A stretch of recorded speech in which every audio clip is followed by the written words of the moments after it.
Act 1, The Return. The day the real son came home, my mother wept with a joy I had waited 30 years to see on her face, and I stood at the edge of the great hall of the only home I have ever known and understood.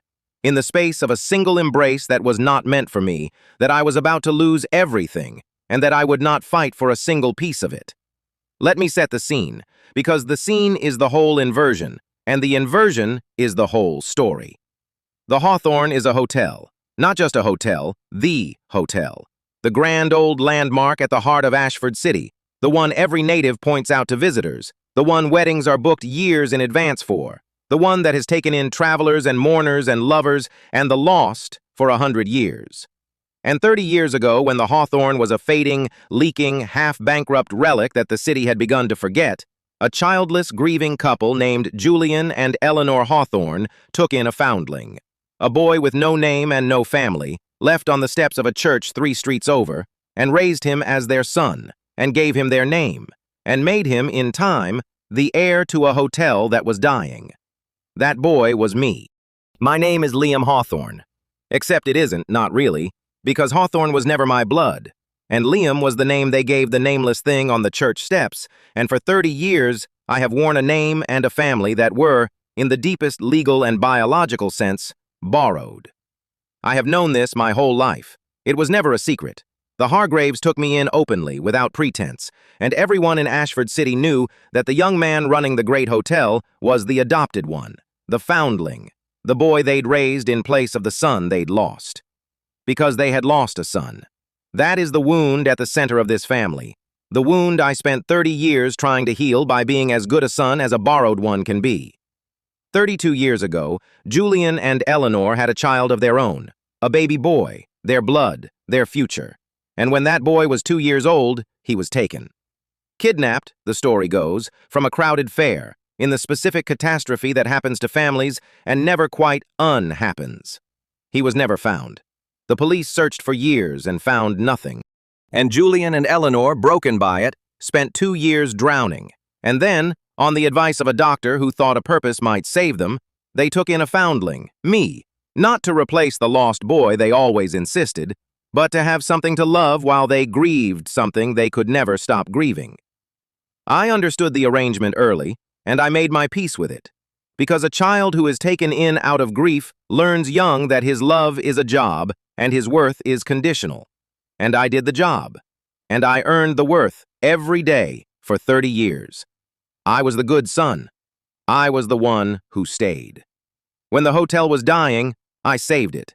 I was 19 when I first understood the numbers were fatal, and I spent the next 15 years turning the Hawthorne from a leaking relic into the beating heart of the city, learning every trade in it, sleeping in the boiler room during the bad winters, pouring my whole self into the house that had taken me in. When Julian's heart began to fail, 5 years ago, I was the one who learned his medications, who drove him to Ashford General at 3 in the morning, who held his hand in the recovery room. When Eleanor's memory began to slip, this last year, I was the one who sat with her in the afternoons and gently reminded her again and again, without ever letting her see it cost me anything, who I was. Which is to say, I built the family's fortune, and I loved the family's people, and I did it as the borrowed son, the foundling, the fake, and I did it gladly, for 30 years, out of a love that asked for nothing but to belong. And then, on an ordinary Tuesday in autumn, a man walked into the lobby of the Hawthorne and said his name was Finn, and that a DNA test had confirmed what a private investigator hired by a stranger had spent a year proving, and that he was the boy who was taken from the fair 30 years ago, come home at last. He was real. That was the first thing I understood, watching my mother's face. The tests were real, the investigation was real, the resemblance, once you looked for it, was real. He had Julian's jaw and Eleanor's eyes, the specific features that 30 years of my devotion had never given me because you cannot devote your way into a bloodline. Finn was the lost son. He had been found. And I watched Eleanor Hawthorne, my mother, the woman whose memory was slipping but whose grief for her lost boy had never slipped a single inch in 30 years, look at this stranger's face and see, at last, the child that was taken from her. And she made a sound I had never heard her make in 30 years. a sound with 3 decades of unhealed grief pouring out of it all at once, and she crossed the great hall and took Finn in her arms and wept the joy of a mother whose dead child has come back to life. And I stood at the edge of it, the borrowed son, and I understood 4 things at once, the way you understand things in the moments that reorganize a life. 1. This was the happiest day of my mother's life, and I was glad of it, genuinely glad, because I loved her, and 30 years of watching her grieve had taught me exactly how much this embrace was worth to her, and I would not have taken it from her for anything in the world. 2. I had just been replaced. Not maliciously, not yet, not by anyone's cruelty, simply by the arithmetic of blood. There was a real son now. The borrowed one had been a placeholder, always, a thing to love while they grieved the real thing. And the real thing had come home, and a placeholder is only needed until the real object arrives. 3. Finn knew it. I saw it in his eyes over my weeping mother's shoulder, a cold, quick, assessing look aimed directly at me, the look of a man who has done his homework, who knows exactly who I am, and exactly what I've built, and exactly what he intends to do about it. There was no warmth in that look. There was calculation, and there was something older and colder underneath the calculation. Something that took me longer to name, and that I'll tell you about when I've earned the telling. Finn had not come home to be embraced. He had come home to collect. I have been asked by the few people I've told this whole story to whether I was angry, whether, standing in that doorway watching my replacement embraced, I felt rage, and whether the calm I've described is a lie I tell in hindsight to make myself sound wiser than I was. And the honest answer is that I did feel rage, for about the length of a single breath. And then I felt something that swallowed the rage whole, and the something is the thing I most want you to understand, because it is the difference between this story and every angry story it resembles. The rage came first, as rage does, a hot, instantaneous flare of, "This is not fair. I built this. I stayed. I loved them." And a stranger's blood erases all of it in an embrace. That flare is human, and I do not disown it. But it lasted one breath, because underneath it, rising faster, was a grief so much larger than the rage that the rage simply drowned in it. The grief of understanding, all at once, that the reason this could happen, the reason 30 years could be erased by a bloodline, was that I had never actually had what I thought I had. You cannot rage at losing a thing you never possessed. Rage requires the belief that something was taken from you. And standing in that doorway, I understood that nothing was being taken from me because the place had never been mine. I had been renting it at the price of endless earning, and the landlord was simply reclaiming it for the tenant with the better claim. You do not rage at a landlord for reclaiming what you were only renting. You grieve the years you spent believing you were building equity in a home you were only ever leasing. And the grief is larger than rage and quieter, and it does not want revenge, because there is no villain in it, only a foundling who misunderstood the terms of his own belonging, and a family who never hid those terms, and a bloodline arriving to enforce a claim that was always superior in the only court this family recognized. That is why I was calm, and the calm was not a lie. The calm was grief that had swallowed rage, and grief that has swallowed rage is the most peaceful and most clear-eyed state a wronged person can reach, because it has released the fantasy that fighting will fix anything. Rage believes in fighting. Rage says, "I will take back what was taken." Grief that has understood the truth knows there is nothing to take back, because nothing was ever securely had, and so grief does not fight. It releases, and it mourns, and it walks. I did not walk out of the hawthorn angry. I walked out grieving clearly, a thing I had finally understood I never truly possessed, and the clarity of that grief was worth more than any rage, because rage would have kept me fighting for a lease, and grief let me leave to find a home I could own. And here is the strangest gift of that single swallowed breath of rage. Because I felt it and let it pass rather than acting on it, I never became, in this whole story, a person driven by anger, never schemed, never sabotaged, never made anyone suffer, never spent a single hour of my new life orbiting my old family's ruin.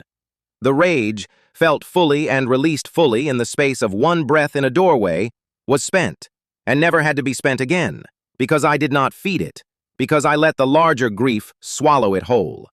People who nurse their rage spend years being poisoned by it. People who let it flare and pass in a single breath are free of it forever after.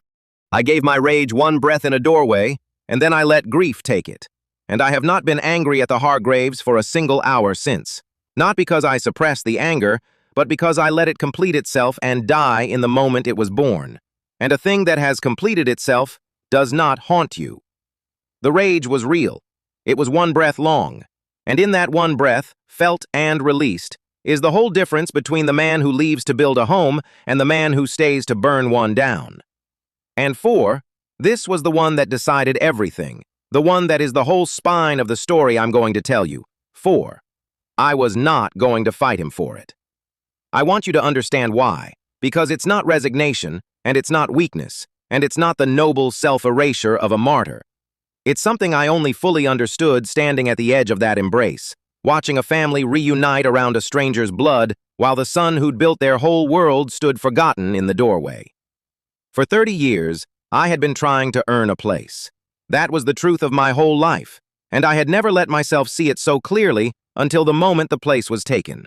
Every hour I poured into the hotel, every medication I learned, every 3 in the morning drive, every afternoon spent gently reminding my mother who I was, I had told myself it was love. And it was love. But it was also a 30-year audition, a foundling's endless, desperate campaign to prove he deserved to belong to a family that had taken him in out of grief for someone else. I had spent 30 years trying to become undeniable, trying to matter so much that they would forget I was borrowed, trying to earn my way from placeholder to son. And in the space of one embrace, 30 years of earning evaporated, because blood cannot be earned, and the thing I'd been auditioning against had come home, and I understood, with a clarity that felt less like heartbreak than like waking up, that a place you have to earn is not a place you have. That if 30 years of building and loving and staying could be erased by the arrival of a bloodline, then it was never mine to begin with. That I had spent my whole life as a guest who believed if he was useful enough, the family would forget he was a guest, and that the arrival of the real son was simply the family remembering. So I was not going to fight for it, because fighting for it would mean continuing the audition, competing with Finn for a place that could always, at any moment, be revoked by blood. Spending the rest of my life proving I deserved a family that had just shown me, in the most loving and most devastating way possible, that my deserving had a ceiling, and the ceiling was my own borrowed blood. I looked at my mother weeping with joy in the arms of the son she'd lost. I looked at Finn's cold, assessing eyes over her shoulders. I looked at the great hall of the hotel I had saved with my own 2 hands, the house that took people in. And I understood that I was about to watch this family choose blood over the son who'd stayed, and that they would not even experience it as a choice, because to them blood was not a choice. Blood was simply the truth, and I was simply, at last, revealed as the placeholder I had always been. And I made the only decision that has ever set me free.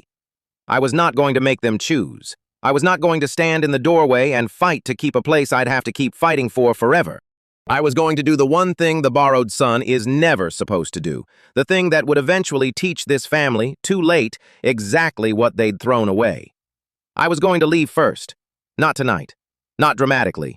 Not with a scene that would spoil my mother's joy or give Finn the satisfaction of a rival routed. But in the weeks to come, quietly, on my own terms, before they could push me out, I was going to step back from the family and the hotel I'd built, cleanly and completely, and let the real son have the place he'd come home to claim, and let the family have the blood they'd always secretly ached for, and take myself, at last, out of an audition I could never win.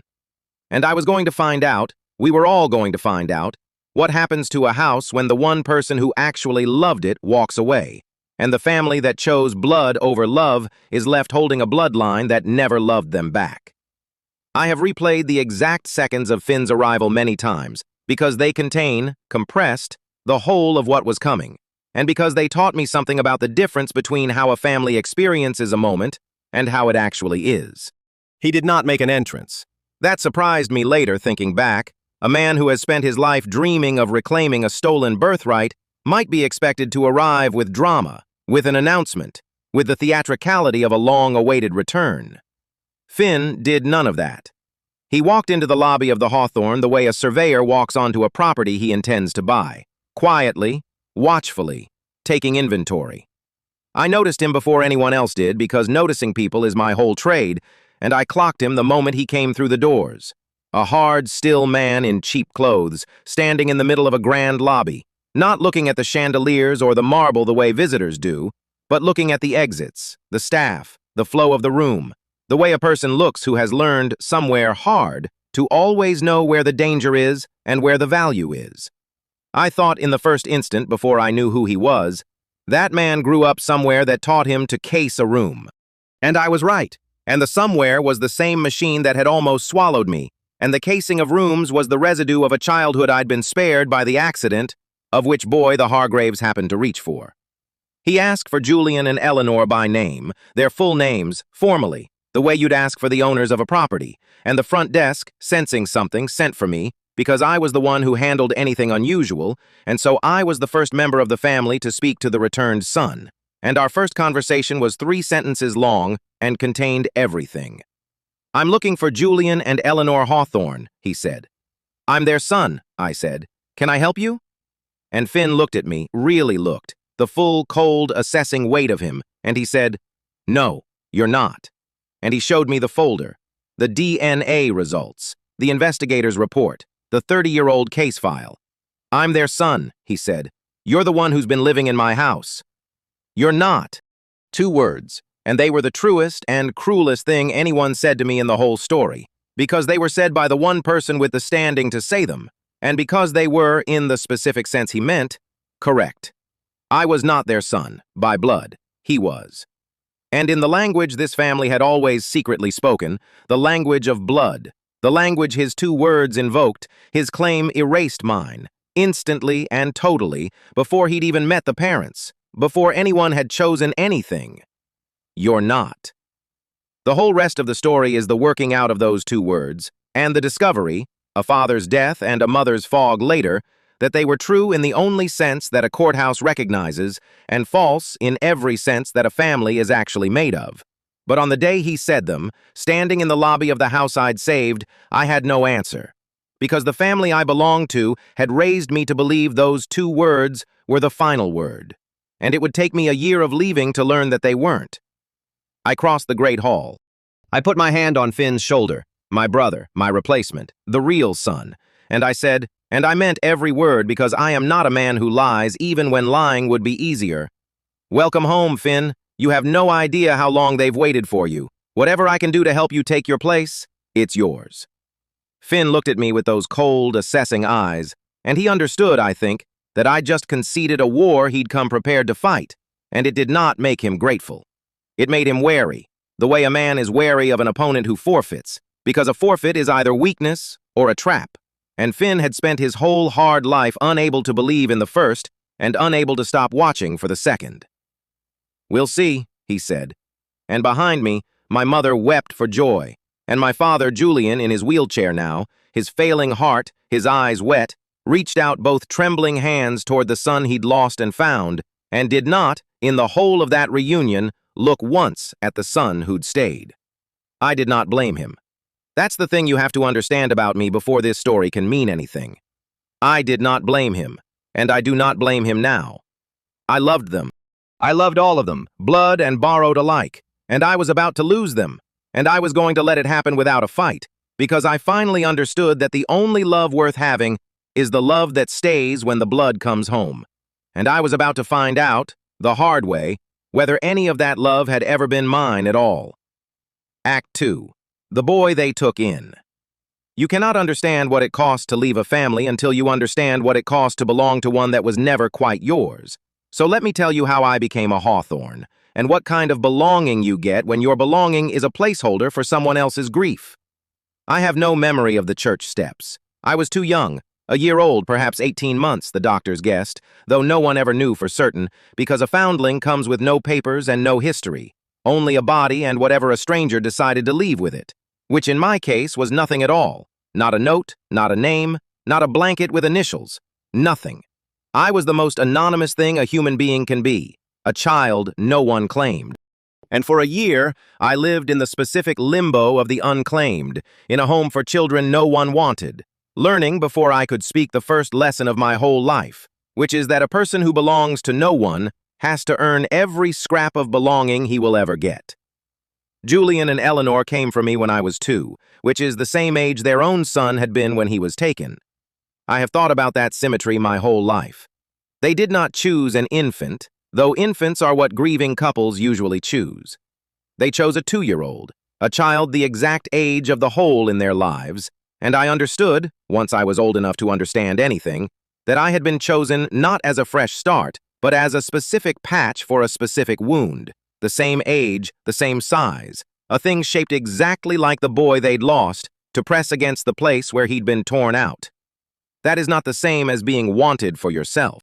It is a particular kind of love, the love of a bandage, and a bandage does not get to complain that it was chosen for the shape of the wound rather than for itself, because the bandage, too, would rather be a bandage than be nothing at all.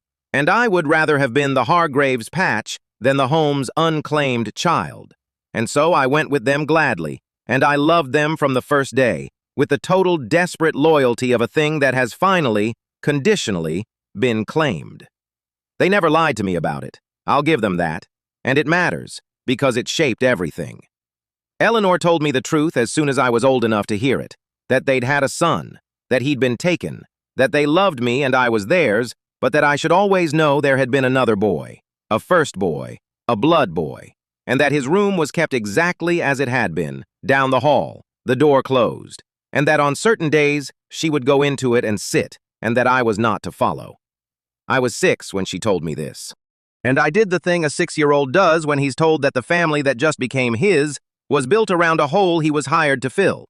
I decided, with a 6-year-old's fierce, simple logic, that I would fill it so well, so completely, so undeniably, that one day they would forget it had ever been a hole at all, that they would forget the first boy, that I would become so good a son that the blood son would fade into a story, and I would become simply, wholly, without qualification, theirs. I spent 30 years on that project, and I want to tell you about the hotel, because the hotel is where the project lived, and because the hotel is the thing they're about to let Finn destroy, and you should love it a little, the way I love it, before you watch it fall. The hawthorn was dying when I was a boy. Julian was a kind man and a poor businessman, a gentle soul who had inherited a grand hotel and no idea how to keep it. And through my childhood, the great house shed its glory a little more each year.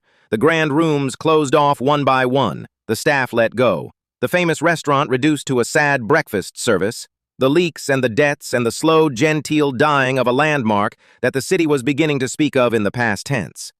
And I watched it die the way I watched everything, with the fierce attention of a boy who had learned that his worth was conditional, and that the condition, in this family, was the survival of this house.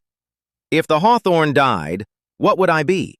A foundling in a bankrupt family, the placeholder for a lost son in a home that had lost everything else, too. The hotel was not just the family business. It was the ground my whole conditional belonging stood on, and I understood young that if I wanted to keep my place, I would have to save the ground. So I did. I was 19 when I first sat down with the hotel's books and understood that we were perhaps 2 years from foreclosure, and that Julian, God love him, had no plan but hope. And I made a plan. I learned everything, not from a business school, we couldn't have afforded one, but from the inside, from the ground, working every job in the hotel until I understood it in my hands. I worked the front desk and the kitchen and the boiler room. I learned the linens and the ledgers and the licenses. I slept, for 3 winters, in the boiler room itself, because the boiler was failing and I couldn't afford to replace it, and I could afford even less to let the pipes freeze. So I slept beside it and nursed it through the nights like a sick animal. And in the mornings I put on a clean shirt and greeted the guests as if I'd slept in a bed. And slowly, over 15 years, I brought the hawthorn back. Not by magic and not by money we didn't have, but by the specific relentless love of a person who had decided that this house was the price of his belonging and would therefore be saved whatever it cost. Let me tell you about the worst winter, the 3rd one I slept beside the boiler, because it's the truest picture of what my belonging cost and what it was worth, and because Finn would later sell, for the price of a revenue room, the exact thing those winters bought. I was 22.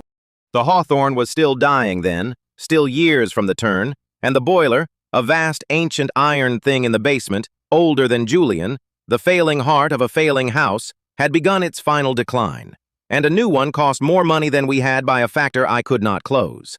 And a hotel whose heat fails in an Ashford winter is a hotel that dies that winter, because pipes freeze and burst, and the damage is fatal, and the guests never come back. So I made a choice that no business school would have taught me, and that only a foundling fused to a house would have made. I decided to keep the old boiler alive by hand, through the winter, myself, because I could not afford to replace it, and I could afford even less to let it die. I moved a cot into the boiler room. I slept beside the great iron thing for the coldest 3 months, waking every 2 hours through every night to tend it, to coax it, to nurse the failing valves, to catch the moment before a failure became a catastrophe, to keep the heart of the house beating through the dark by the sheer relentless attention of a person who would not let it stop. It was miserable. It was the specific misery of cold and exhaustion and a young man's back on a basement cot, waking every 2 hours for 90 nights. And in the mornings I would wash in the basement sink and put on a clean-pressed shirt and go up to the lobby and greet the guests with a rested smile. And no one, not the guests, not the staff, not Julian, not Eleanor, ever knew that the warm, comfortable house they were enjoying was being kept warm by a young man sleeping beside a dying boiler in the dark, waking every 2 hours so that the family that had taken him in would not lose the house that was the price of his belonging. I have thought about those winters often, and especially after Finn came, because they are the exact measure of the difference between the two kinds of sun. Blood did not sleep beside the boiler. Blood arrived 30 years later and sold the art off the walls.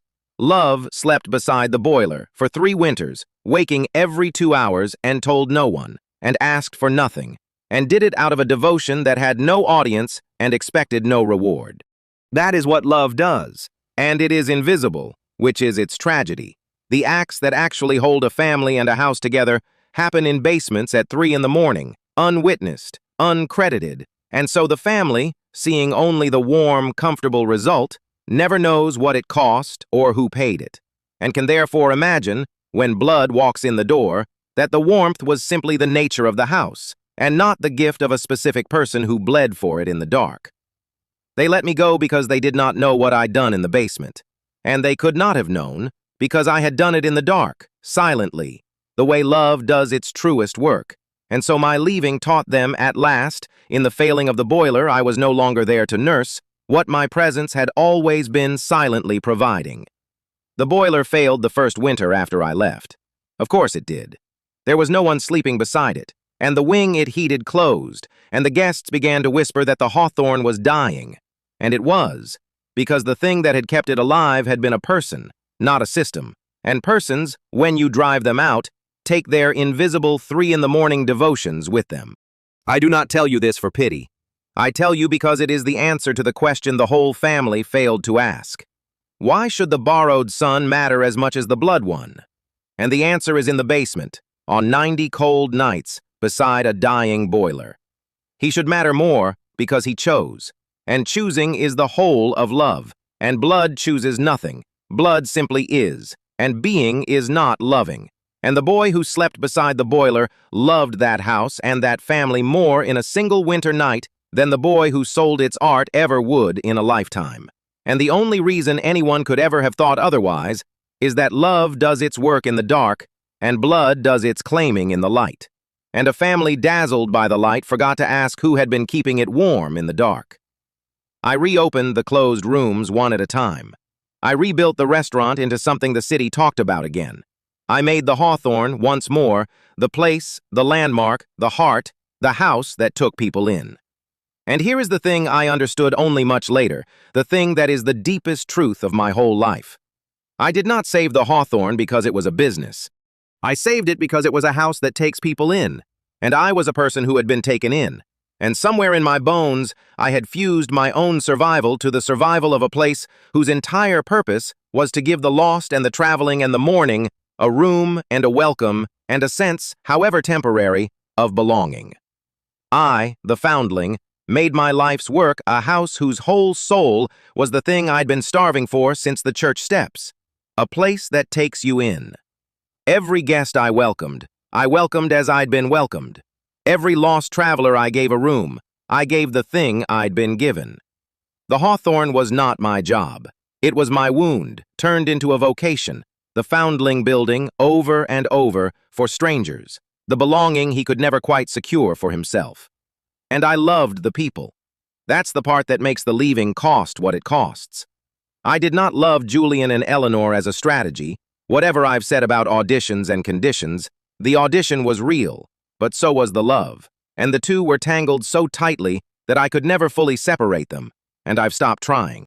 I loved Julian, my gentle, failing father, who taught me to fish and never once raised his voice, and whose kindness was the reason the Hawthorne was worth saving even when it wasn't worth saving as a business. When his heart began to fail 5 years ago, I did not learn his medications and drive him to the hospital at 3 in the morning because a good heir maintains the owner. I did it because I could not bear the thought of a world without Julian Hawthorne in it, and I would have done anything, learned anything, sacrificed anything to keep him breathing a little longer. That is not the love of a placeholder. That is the love of a son. I know the difference now because I've watched the blood son arrive, and there is no love in him for Julian at all, only calculation. And it turns out that the borrowed son loved the father more than the blood son ever will, and that fact is the whole tragedy and the whole point. And Eleanor, my mother, whose memory is slipping now, this last year, gently and cruelly, the way it does. I sit with her in the afternoons, and sometimes she knows me and sometimes she doesn't. And on the days she doesn't, she looks at me with polite confusion and asks who I am. And I tell her, I'm Liam, I'm your son, I run the hotel. And I watch her try to place me. And some days she can and some days she can't. And on the days she can't, I sit with her anyway. And I remind her gently, again and again, without ever letting her see that being forgotten by your own mother is a specific kind of dying. I did that for a year before Finn came. And I want you to hold this image because it's the one that matters most. On the very afternoons that Eleanor Hawthorne could not remember the borrowed son who sat beside her every day, she could remember, with perfect, undimmed clarity, the blood son who was taken 30 years ago. She had lost her recent memory and kept her old grief. She could forget the son who was there and never once forget the son who wasn't. And I sat beside her, forgotten, and reminded a woman who couldn't remember me of a son who was gone. And I understood, in those afternoons, the exact shape of my place in this family, long before Finn ever walked through the door. I was the son they could forget. He was the son they could never forget. And now the son they could never forget had come home, and the son they could forget was about to find out whether 30 years of being the one who stayed had bought him anything at all, or whether he had spent his whole life building a belonging out of sand, on the ground of a house that takes people in, for a family that had only ever been keeping his room warm for someone else. I already knew the answer. I'd known it since the church steps, really, in the part of me that never quite believed the claiming would hold. But knowing a thing and living it are different, and I was about to live it, and the living of it was going to teach me the one lesson 30 years of earning never could, that a place you have to keep earning was never a place you had, and that the only way to find out if anyone ever loved you for yourself is to stop being useful and leave, and see who follows you into the cold. Act 3. Gideon. I want to tell you about Finn fairly, because a story where the returning blood son is simply a villain is a lie, and the truth is worse and sadder and more human than a villain, and you cannot understand why I didn't hate him, why I still don't hate him, until you understand what was done to him, which was, in its own way, exactly what was done to me, pointed the opposite direction. Finn was taken from the fair at 2 years old, and what happened to him after is the thing this family never let itself imagine, because imagining it was unbearable. So they told themselves a comforting version, that he'd been taken by someone who wanted a child, that he'd been raised, somewhere, loved, that their boy had grown up in some other family's arms. That is what grieving parents tell themselves, because the alternative cannot be held. And the alternative was the truth. Finn had not been taken by someone who wanted a child. He had been taken by someone who wanted to sell one, and the sale had fallen through, or gone wrong, or simply been abandoned when the buyer vanished. And a 2-year-old boy who was worth money to no one had been left, exactly as I had been left, except that no gentle grieving couple came for Finn. Finn went into the worst version of the machine I had gone into the least bad version of. The homes that are not homes, the placements that are not families, the specific grinding institutional childhood of a child that no one will claim and no one will pay for and no one will love. He grew up, he told me later, in the parts of the system that exist because children are cheaper to warehouse than to raise.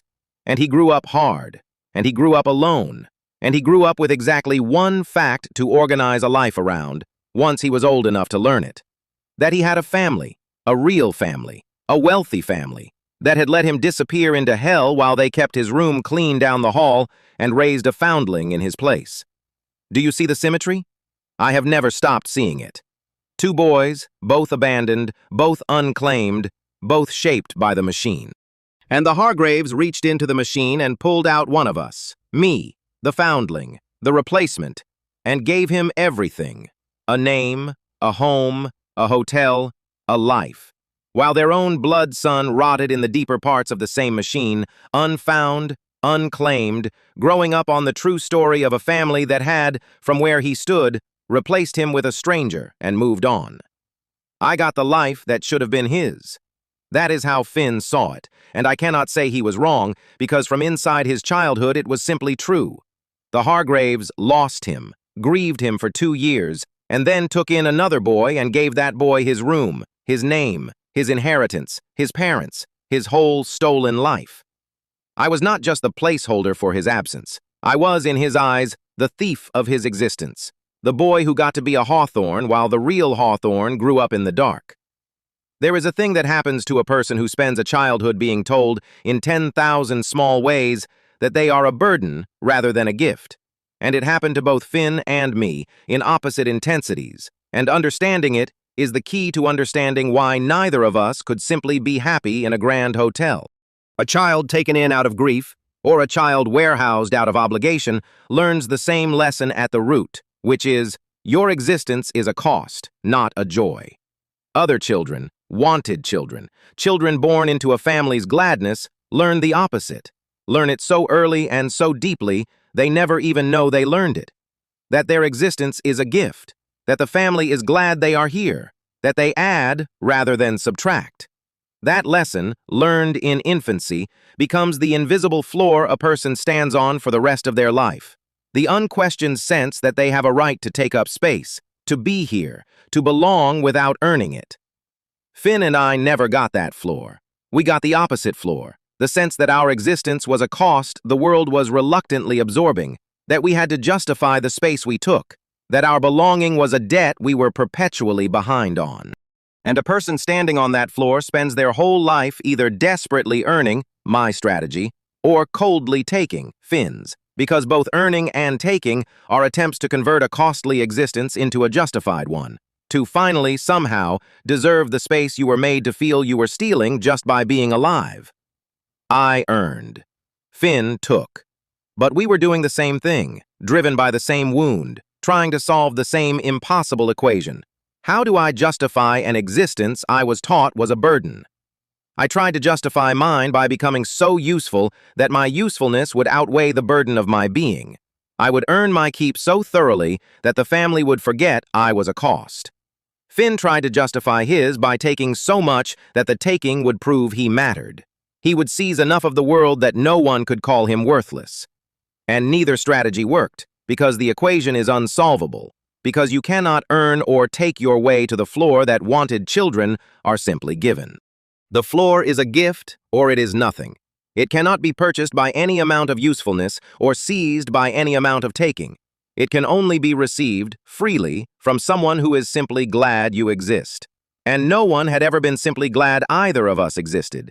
And so neither of us had the floor. And so both of us spent our lives in the exhausting, impossible project of trying to build a floor out of achievement or acquisition, which cannot be done. This is why the Grand Hotel could never make Finn happy, and why my 30 years of earning could never make me secure. We were both trying to stand on floors we had built out of doing, when the only real floor is built out of being, out of someone being glad you are. And the reason the foundling healed us both, in the end, is that it was the first place either of us was ever simply glad to be had. When I took Finn in as my brother, asking nothing, I was not adding to his acquisitions or acknowledging his achievements. I was doing the thing no one had ever done for him, being simply glad he existed, welcoming his being rather than his doing, giving him, at 32, the floor that wanted children get at birth.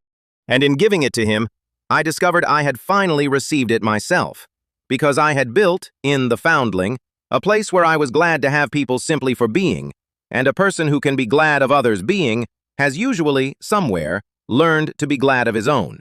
And I had at last, without noticing exactly when, stopped experiencing my own existence as a cost and started experiencing it as a fact I was allowed to be glad of. The floor arrived, 30 years late, not through earning and not through taking, but through the only door it ever comes through building a place where being is enough, and then discovering that you, too, are allowed to simply be there, glad and unearned and home. So when Finn finally clawed his way out of that childhood and learned enough and earned enough to hire the investigator who confirmed what he'd suspected, that he was the lost Hawthorne heir, he did not come home for love. How could he? He had never been given any. He came home for the thing he had organized his hard life around, to take back what had been stolen, not to be embraced, to collect a debt, to walk into the life that should have been his and remove the foundling who'd been living it and claim at last the existence he'd watched a stranger enjoy from the bottom of a hell no one came to pull him out of. And I understood all of this, most of it in the first weeks, the rest as it came out, and understanding it made it impossible to hate him, because I had been the other boy. I had gotten the gentle version of exactly his wound, and I knew what the wound does, and I knew that a man raised the way Finn was raised, handed at last the family that abandoned him, is not going to arrive with love, because love is a thing you have to be given before you can give it, and no one ever gave Finn a single ounce. He arrived with the only thing he'd been given, which was the hard, cold, calculating armor of a child who survived what should have killed him, and I could not hate him for the armor, because I'd been given softer people and a softer machine, and had therefore been allowed to grow a softer self. And the difference between Finn and me was not virtue. It was luck.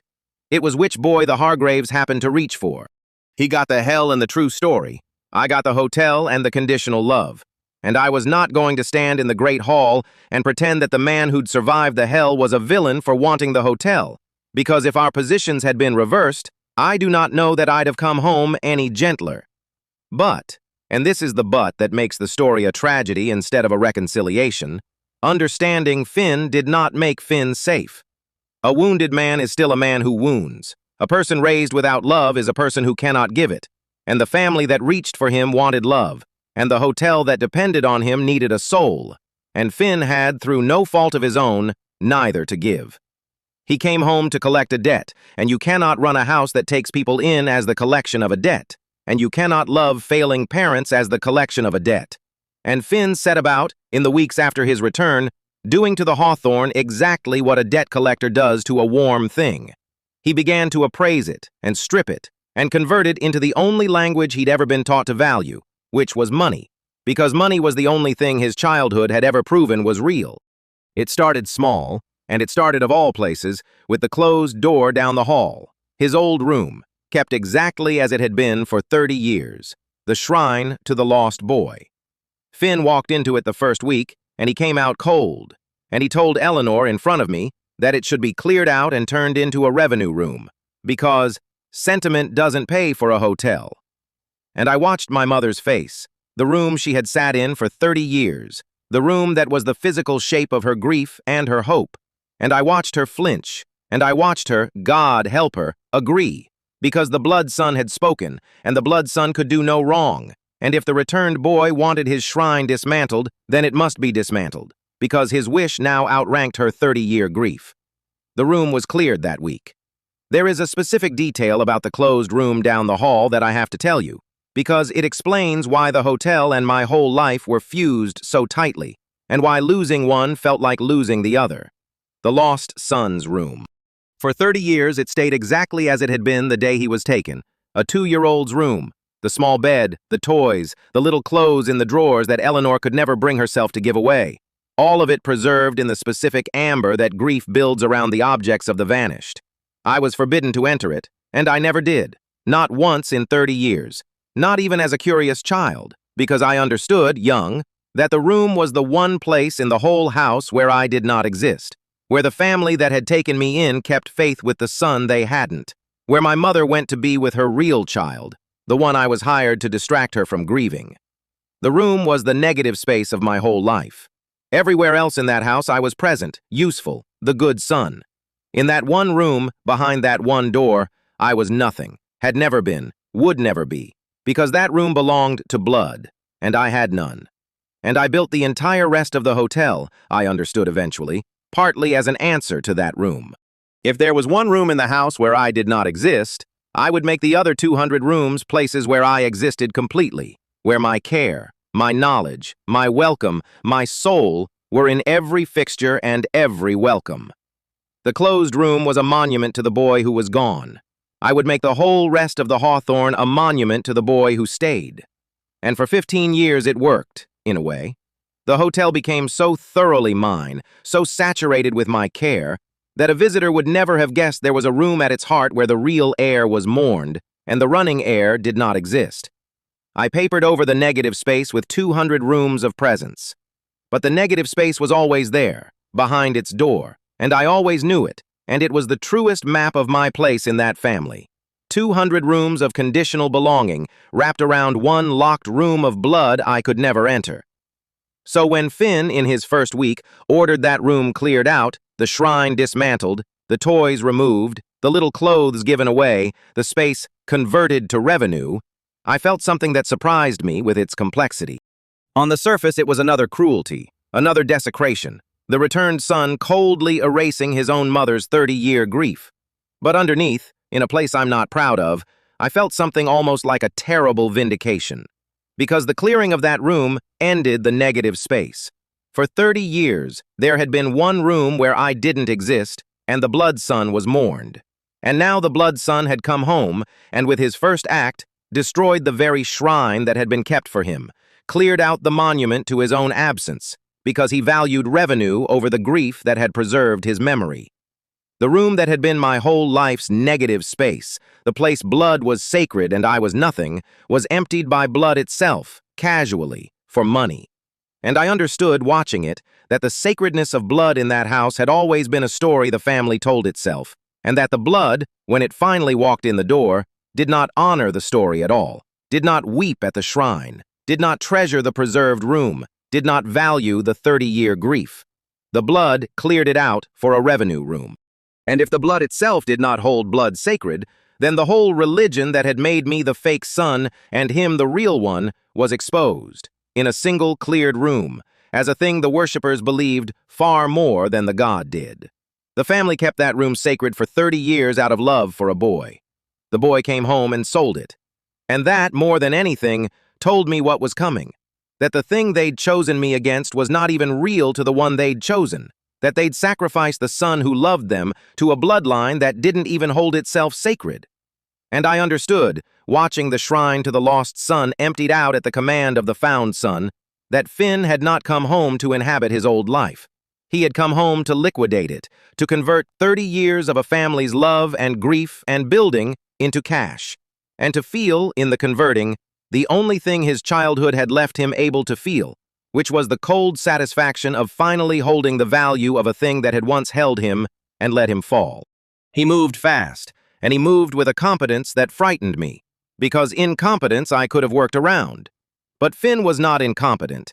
He was simply pointed the wrong way. All the sharp survival intelligence of a boy who'd clawed out of hell, aimed now at extracting maximum value from a warm thing before discarding it.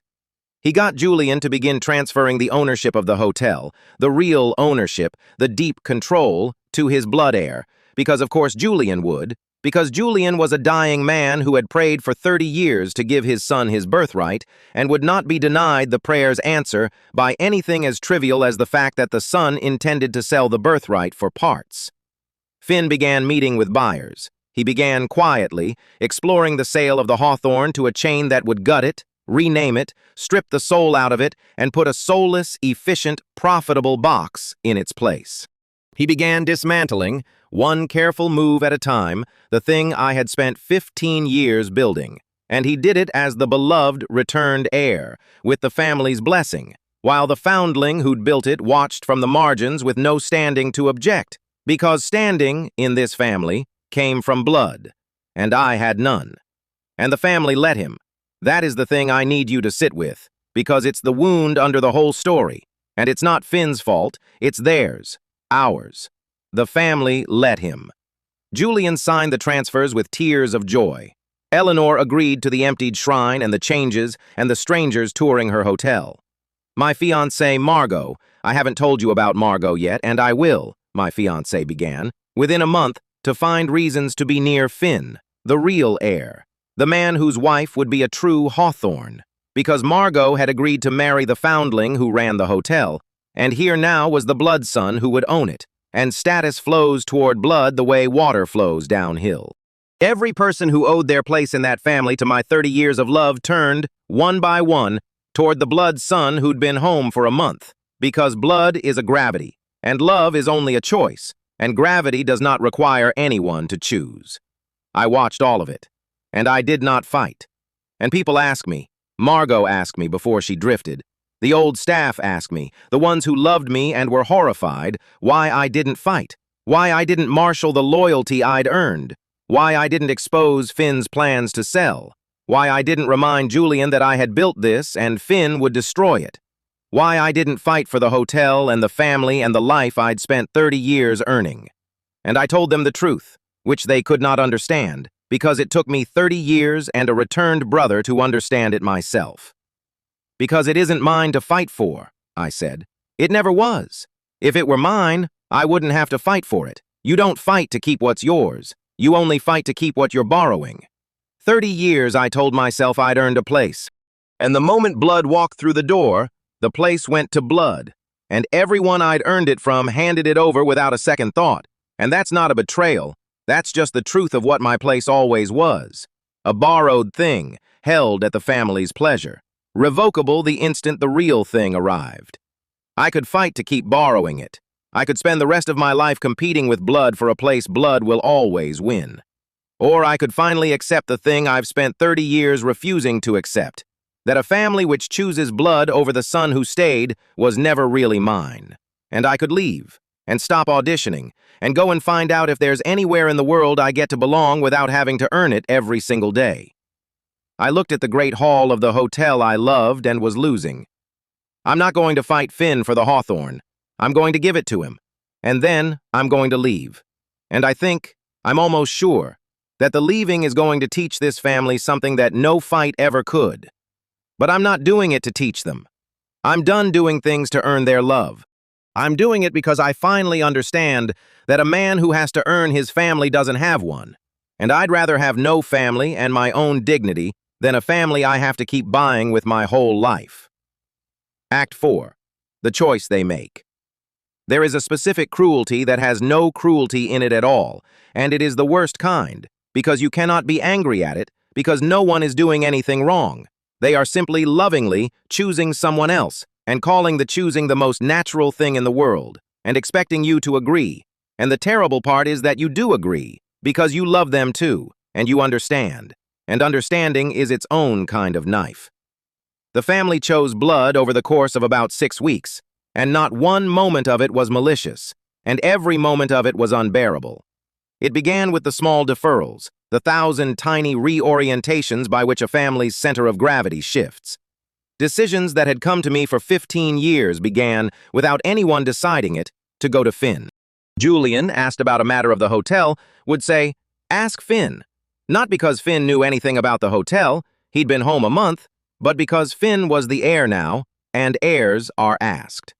The staff, sensing the shift, the way staff always sense the true power in a house before anyone announces it, began to bring their questions to Finn, hesitantly at first, and then as habit. My office, the office I'd worked from for a decade, the nerve center of a hotel I'd saved, was needed, it turned out, for Finn, who as the heir should have the principal office, and I was moved, without cruelty, with many apologies, to a smaller room down the hall, and I moved my own boxes, and no one thought it strange, because of course the heir gets the office, and I was only the one who'd built the thing the office ran. I want to be precise about the texture of it because the texture is the whole point. No one ever said, Liam, you are not really family. No one ever said we choose Finn because he is blood and you are not. They would have been horrified to say such a thing. They did not think such a thing. In their own minds, they loved me exactly as much as ever, and were merely joyfully making room for the miracle of the returned son. That was the cruelty with no cruelty in it.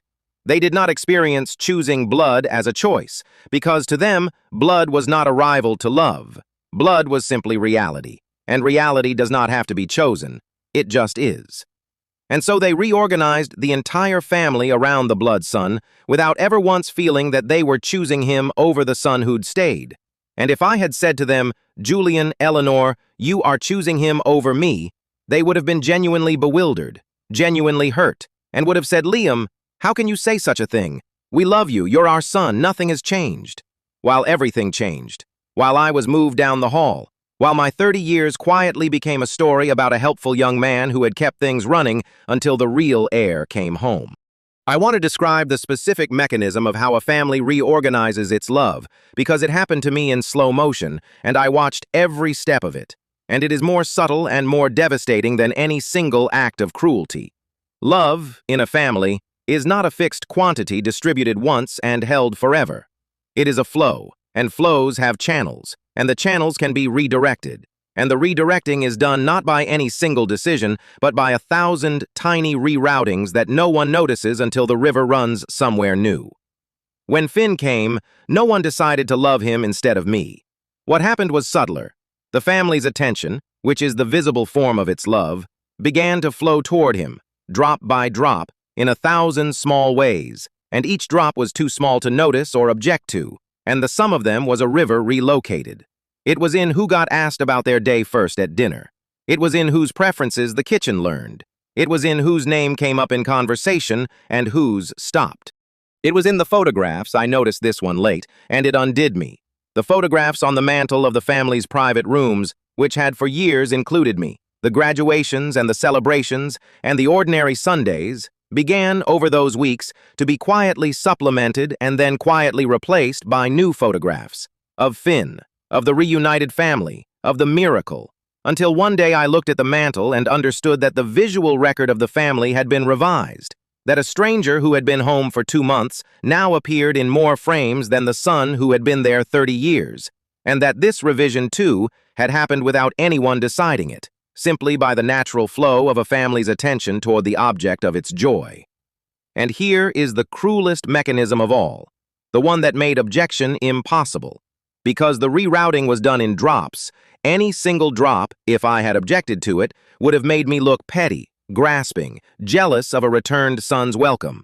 If I had said, why does Finn get asked about his day first? I would have been the small, insecure one, begrudging a lost boy his homecoming. If I had said, why are there more photos of him than of me? I would have been monstrous, competing with a miracle over frames on a mantel. The rerouting of a family's love, done in drops, is unobjectionable in every individual drop and total in its sum. And this is precisely why it is the perfect instrument of a slow displacement. It never presents you with a single moment large enough to fight, only 1,000 moments too small to fight, whose sum is the loss of everything. I could not fight it because there was never an it to fight, only a slow river relocating, drop by unobjectionable drop, until I stood on the dry bed of a channel where a family's love had run for 30 years and understood that it now ran elsewhere, and that no one had done anything wrong, and that everything had been taken. That is why the toast, when it came, was almost a relief, because the toast was the one moment large enough to see. For 6 weeks, the rerouting had happened in drops too small to name, and I had begun to doubt my own perception, to wonder if I was imagining the displacement, if I was being the petty jealous one, if the coldness I felt was my own insecurity rather than a real change. And then Julian stood and said, this family is whole again at last, and the empty chair is filled, and the lost is found. And suddenly the 1,000 invisible drops resolved into a single visible truth, spoken aloud, undeniable, that the family considered itself to have been incomplete for 30 years, with me in it. that my presence had never filled the chair, only warmed it, that the rerouting I doubted was real, was total, and was now, in a toast, made official. It was a devastation, but it was also, strangely, a mercy, because it ended the doubt. I was not imagining it. The river had moved. And a person can survive a clear loss far better than an ambiguous one, because a clear loss can be grieved and released, while an ambiguous one keeps you trapped forever in the hope that you're wrong. The toast told me I was not wrong, and being told clearly that I had lost was the thing that finally freed me to leave, because you cannot leave a place while you're still hoping you haven't lost it. And the toast, by ending my hope, gave me back my feet. The family dinner was the moment it became undeniable, and I'll tell you about it because it's the one that broke something. Julian insisted on a formal dinner 6 weeks in to celebrate, to properly welcome Finn, to gather the family and mark the miracle. And I helped arrange it because arranging things was still, by habit, my job, and because I loved Julian and wanted his celebration to be perfect, and so I planned the dinner that would formalize my own replacement, the way I'd once written the memos that saved deals I'd get no credit for, the way the useful, invisible ones always end up building the very ceremonies of their own erasure. And at that dinner, Julian rose, trembling from his wheelchair, with his failing heart and his wet eyes, and he lifted a glass, and he made the toast that ended my 30-year audition. For 30 years, Julian said, his voice breaking, your mother and I carried a grief that we thought would never lift. We lost our son, and we prayed every day that somehow, somewhere, he was alive, and that somehow, someday, he would come home. And God has answered that prayer. Finn has come home. Our son has come home. And I want to say, tonight, in front of everyone, that this family is whole again at last, that the empty chair is filled, that the lost is found, that the Hawthorne name has its true heir returned to it, and that I can die now, whenever my heart decides to stop, a happy man, because I have my son back. He raised his glass toward Finn, and the whole table raised theirs, and Eleanor wept, and Finn received the toast with his cold, assessing calm, and the family drank to the return of the true heir. And no one, not one person at that table, not Julian, not Eleanor, not Margot, not a single member of the family I had built and saved and loved for 30 years, no one looked at me. I want you to understand what that toast did, because it did it gently and completely and forever. Julian said this family is whole again at last, but the family had not been broken these 30 years, I had been in it. Julian said the empty chair is filled, but there had been no empty chair. I had been sitting in it. Julian said the lost is found, but I had never been lost. I had been here, every day, for 30 years, saving the hotel and learning his medications and sitting with his forgetting wife. In a single toast, my beloved father declared that the family had been incomplete my entire life, that despite me, because of me being merely me and not blood, the family had carried a hole all along, a hole I had filled and yet not filled, because a placeholder fills the space and never the hole. And now the real thing had come to fill the hole at last, and the family was whole for the first time in 30 years, which meant that for 30 years, with me in it, it had not been whole. That is what the toast said. Not cruelly, lovingly, joyfully. And it said, to the son who'd stayed, you were never enough to make us whole. You were only ever the bandage, and the wound has healed now, and a healed wound has no more use for its bandage, and thank you so much for your service. I raised my glass with everyone. I drank to my own replacement. I smiled at Julian because I loved him, and it was his happiest night, and I would not spoil it. And because 30 years of being the good son had made me very, very practiced at holding a face together while something behind it quietly finished dying.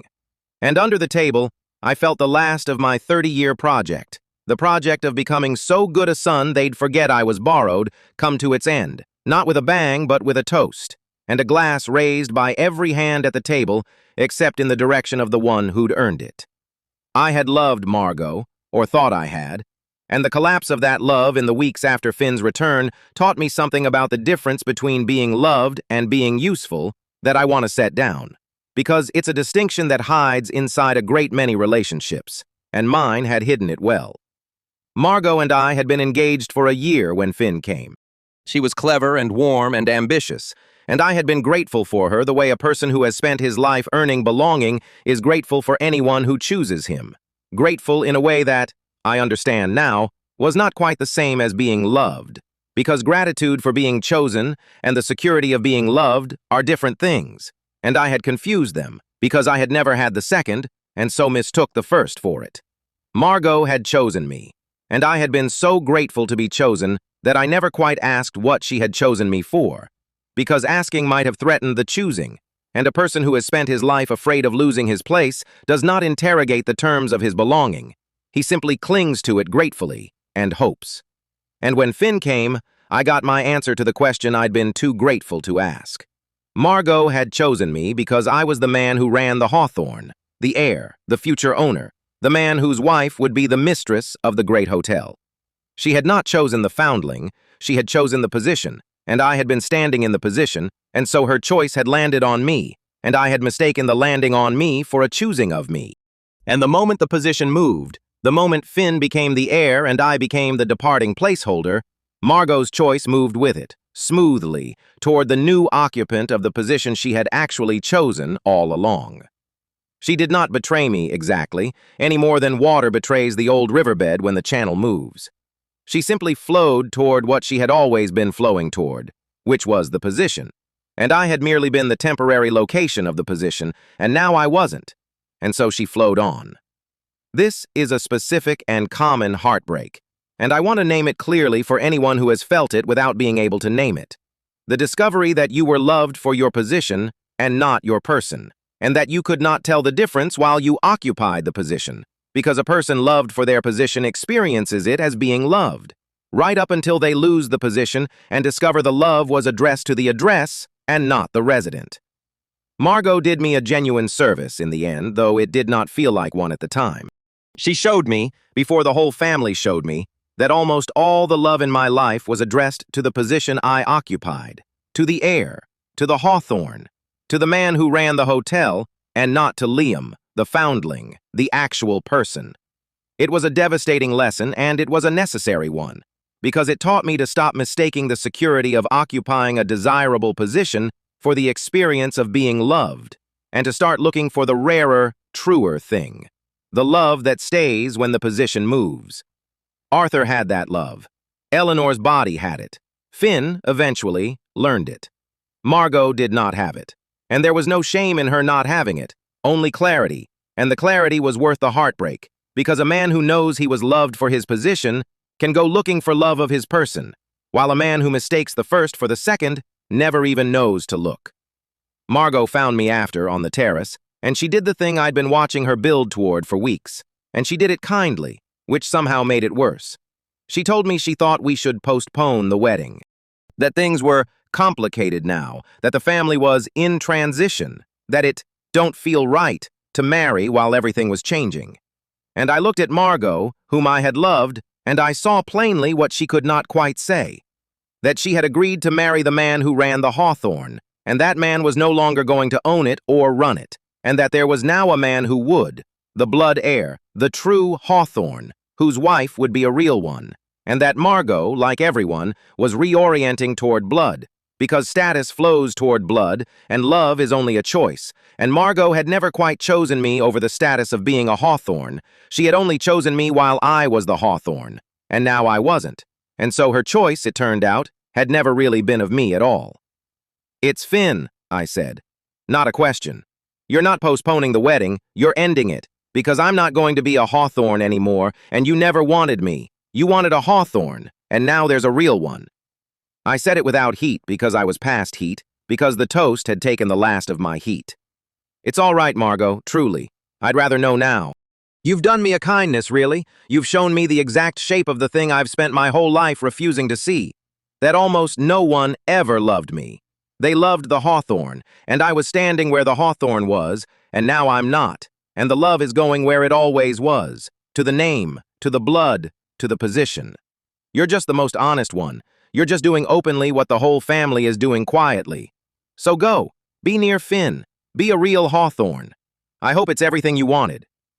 And I turned back to the city, and I heard her go, and I did not watch her leave, because I was done watching people leave me for blood. I had decided on that terrace to start being the one who left. There was one person who did not turn. His name was Arthur, and he had been the head concierge of the Hawthorne for 40 years, since before I came, since before Finn was lost, an old man who had watched the whole history of this family from behind the front desk. And Arthur found me on the terrace after Margot had gone, and he stood beside me for a while without speaking, the way old men do when they've decided to say something hard. And then he said, in his dry, formal concierge's voice that had welcomed 40 years of guests, "In 40 years, Mr. Liam, I have watched a great many people come and go from this house, and I want you to know that I know exactly who saved it. I was here when it was dying. I was here every one of those winters you slept beside the boiler. I know the family has chosen its blood, and I understand it. Blood is a powerful thing, and grief is a powerful thing, and I do not blame them. But I am an old man with nothing to lose and no blood in this at all, and so I am free to say the thing no one blood-bound can afford to say." He looked at me, 40 years steady. "You are the son of this house. Not the blood son, the real one. The one who loved it and stayed and saved it. And when you leave, because I can see that you are going to leave, I've watched enough people to know the look. This house is going to find out what you were by losing you, which is the only way houses ever learn anything. And I will still be here behind the desk when they finally understand. And I will tell them, every one of them, that I knew.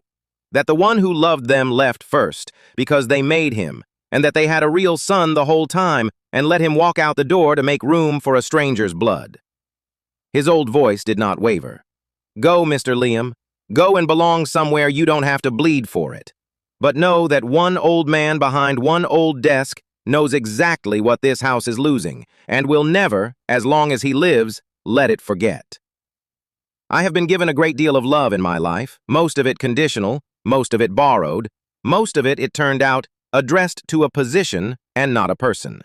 But that, an old concierge with nothing to gain, telling a foundling that he was the real son of the house, that was the first entirely unconditional thing anyone had ever said to me, and I have carried it every day since, because it was the first proof I ever had that somewhere, to someone, I had mattered as myself, and not as the shape I filled. Act 5. Why I Leave First. Everyone who loved me, the few who did, begged me to fight, and I want to answer them properly, all at once, because the not fighting is the whole imba of this story.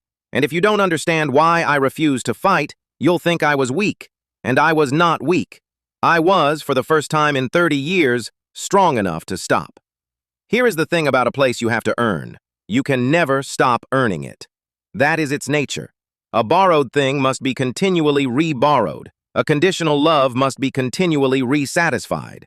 A place held at someone's pleasure must be continually re-pleased. For 30 years, I had earned my place in the Hawthorne family every single day, and I had told myself that if I just earned it hard enough, long enough, well enough, one day it would convert. One day the earning would tip over into having, and I would stop being the borrowed son and become simply the son, unconditionally, permanently mine. And Finn's return proved in a single embrace that the conversion was never going to happen. That 30 years of earning had bought me exactly nothing that blood couldn't erase in an afternoon. That the place had never been becoming mine. It had only ever been rented, and the lease had a clause I'd refused to read, and the clause said, "Revocable upon the return of blood." So the question everyone kept asking me, "Why don't you fight for it?" was the wrong question, and answering it kept me trapped inside its wrongness. Because to fight for it would be to accept its terms, to agree that the place was worth competing for, that I should spend my strength trying to out-earn blood, that the correct response to being shown my place was conditional, was to work even harder to satisfy the condition. Fighting for it would have been the ultimate expression of the 30-year sickness, the foundling, told at last and unmistakably that his belonging was conditional, responding by trying even more desperately to meet the condition. I would have spent the rest of my life in a bidding war against a bloodline, and even if I'd won a battle, I'd have lost the war, because a place you have to keep winning is a place you never have, and I would have died an old man still auditioning, still earning, still one bloodline away from erasure, having never once in my whole life simply belonged. The only way to win a game whose rules are rigged against you is to refuse to play it. Not to lose it, to refuse it. To stand up from the table, to say, I will not compete for a place that can be revoked because competing for it concedes that it should be competed for, and I no longer accept that my belonging is a competition. And the moment you stand up from that table, a strange and total freedom arrives, because you discover that the thing you were fighting for was a cage, and that the fight itself was the lock, and that the door was open the whole time, and all you ever had to do to be free was stop trying to earn your way deeper in. That's why I left first. Not because I was pushed, though I was being pushed gently, inexorably, toward the margins. I left first because leaving first was the one move in the entire situation that was mine, that no one could take from me, that converted a humiliation into a choice. If I stayed and let them push me out, I would be, forever, the discarded one, the placeholder used up and set aside, a passive thing that a family did something to. But if I left first, on my own terms, before they finished pushing, then I was not discarded, I was departed. I was not a thing done to, I was a person who chose. And the difference between those two is the difference between the whole rest of a life spent as a victim of a family's blood worship and a life spent as a man who saw clearly what he was being offered, conditional love, forever, and declined it, and walked out into the cold to go and find something real. There is a difference between forgiveness and release, and I had to learn it that year, because everyone kept telling me to forgive my family, and forgiveness was not the thing I needed, and confusing the two would have kept me trapped. Forgiveness, as people usually mean it, is a transaction between two people. The wronged one grants something to the one who wronged them, a pardon, a wiping clean, often in exchange for an apology or a change. And forgiveness in that sense requires the other person, requires their acknowledgement, their remorse, their participation, and so it leaves you dependent on them even in the act of trying to be free of them, waiting for the apology that will let you forgive, hostage to whether they ever offer it. I did not want that. I did not want to spend my leaving waiting for the Hargraves to apologize so that I could forgive them and finally feel free. That would have been the audition in a new costume, earning my peace by waiting for their remorse the way I'd earned my place by waiting for their approval. What I needed was not forgiveness but release, and release is a different thing entirely, because release requires no one but yourself. Release is simply setting down the weight, deciding unilaterally, without the other person's participation, that you will no longer carry the grievance, not because they've earned your pardon, but because you've decided you'd rather not spend your life as a person who carries this. Release does not wait for an apology. Release does not require the other person to change or acknowledge or even know.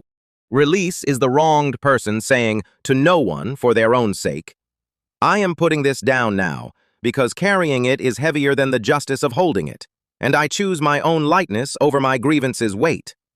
I released the Hargraves.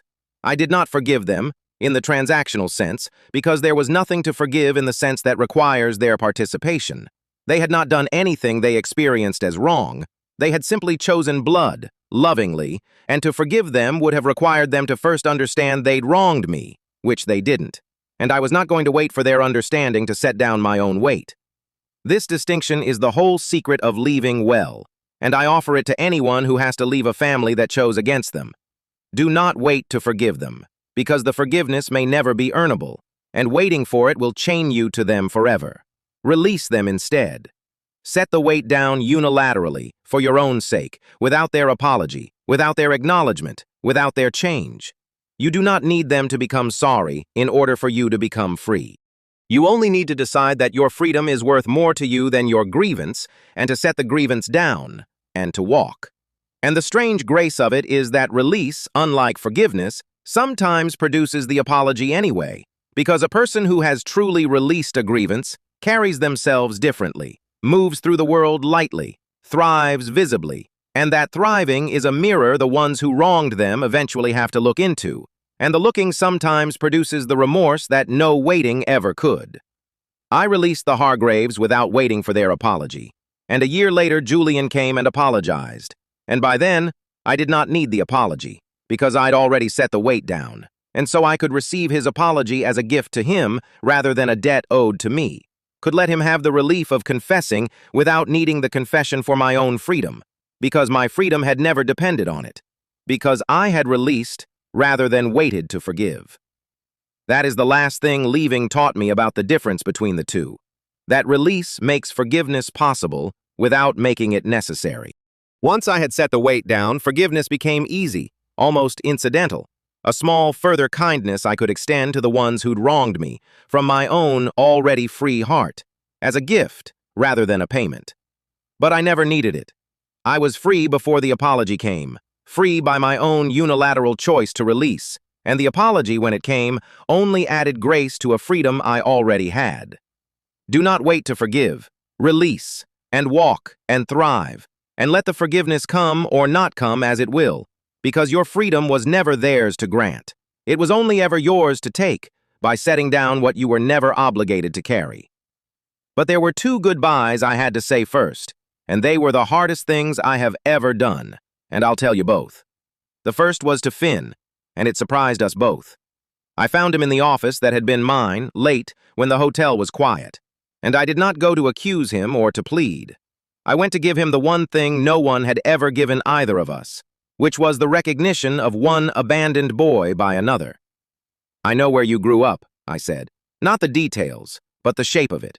Because I grew up in the same machine, just the gentler end of it, and I know what the hard end does to a person.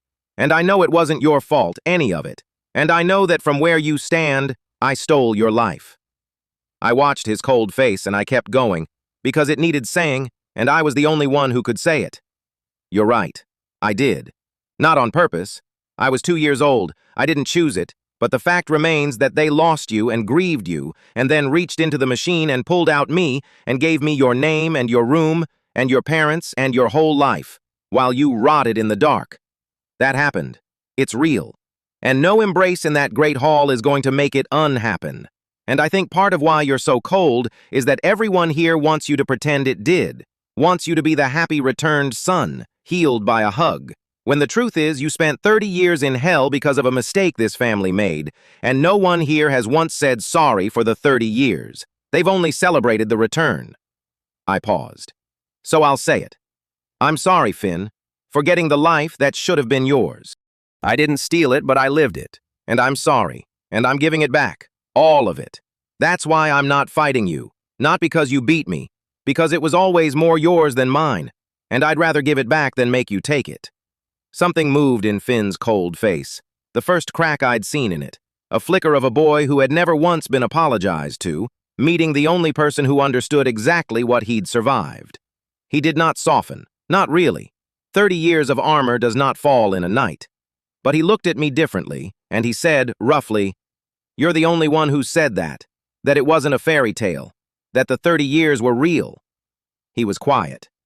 They keep wanting me to be their miracle, their answered prayer, and I keep wanting to burn the whole thing down, because a miracle doesn't get 30 years in hell, and I can't.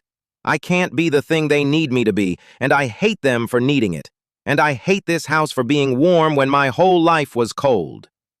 He looked at me, and for one moment the two abandoned boys saw each other clearly. Why are you giving it to me, if it'll just burn in my hands? You know it will. You love this place. You know I'll sell it, gut it, that I can't run it, that I don't even want it. I just want to take it from you the way it was taken from me.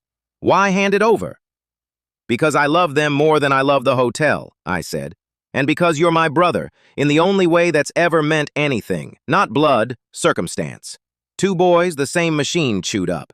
And I've spent my life being given the soft version, and you the hard one. And I'm not going to spend the rest of it fighting you for the scraps of a family that abandoned us both. Take it, Finn. Do what you need to do. I hope someday you find whatever it is that finally makes the cold stop.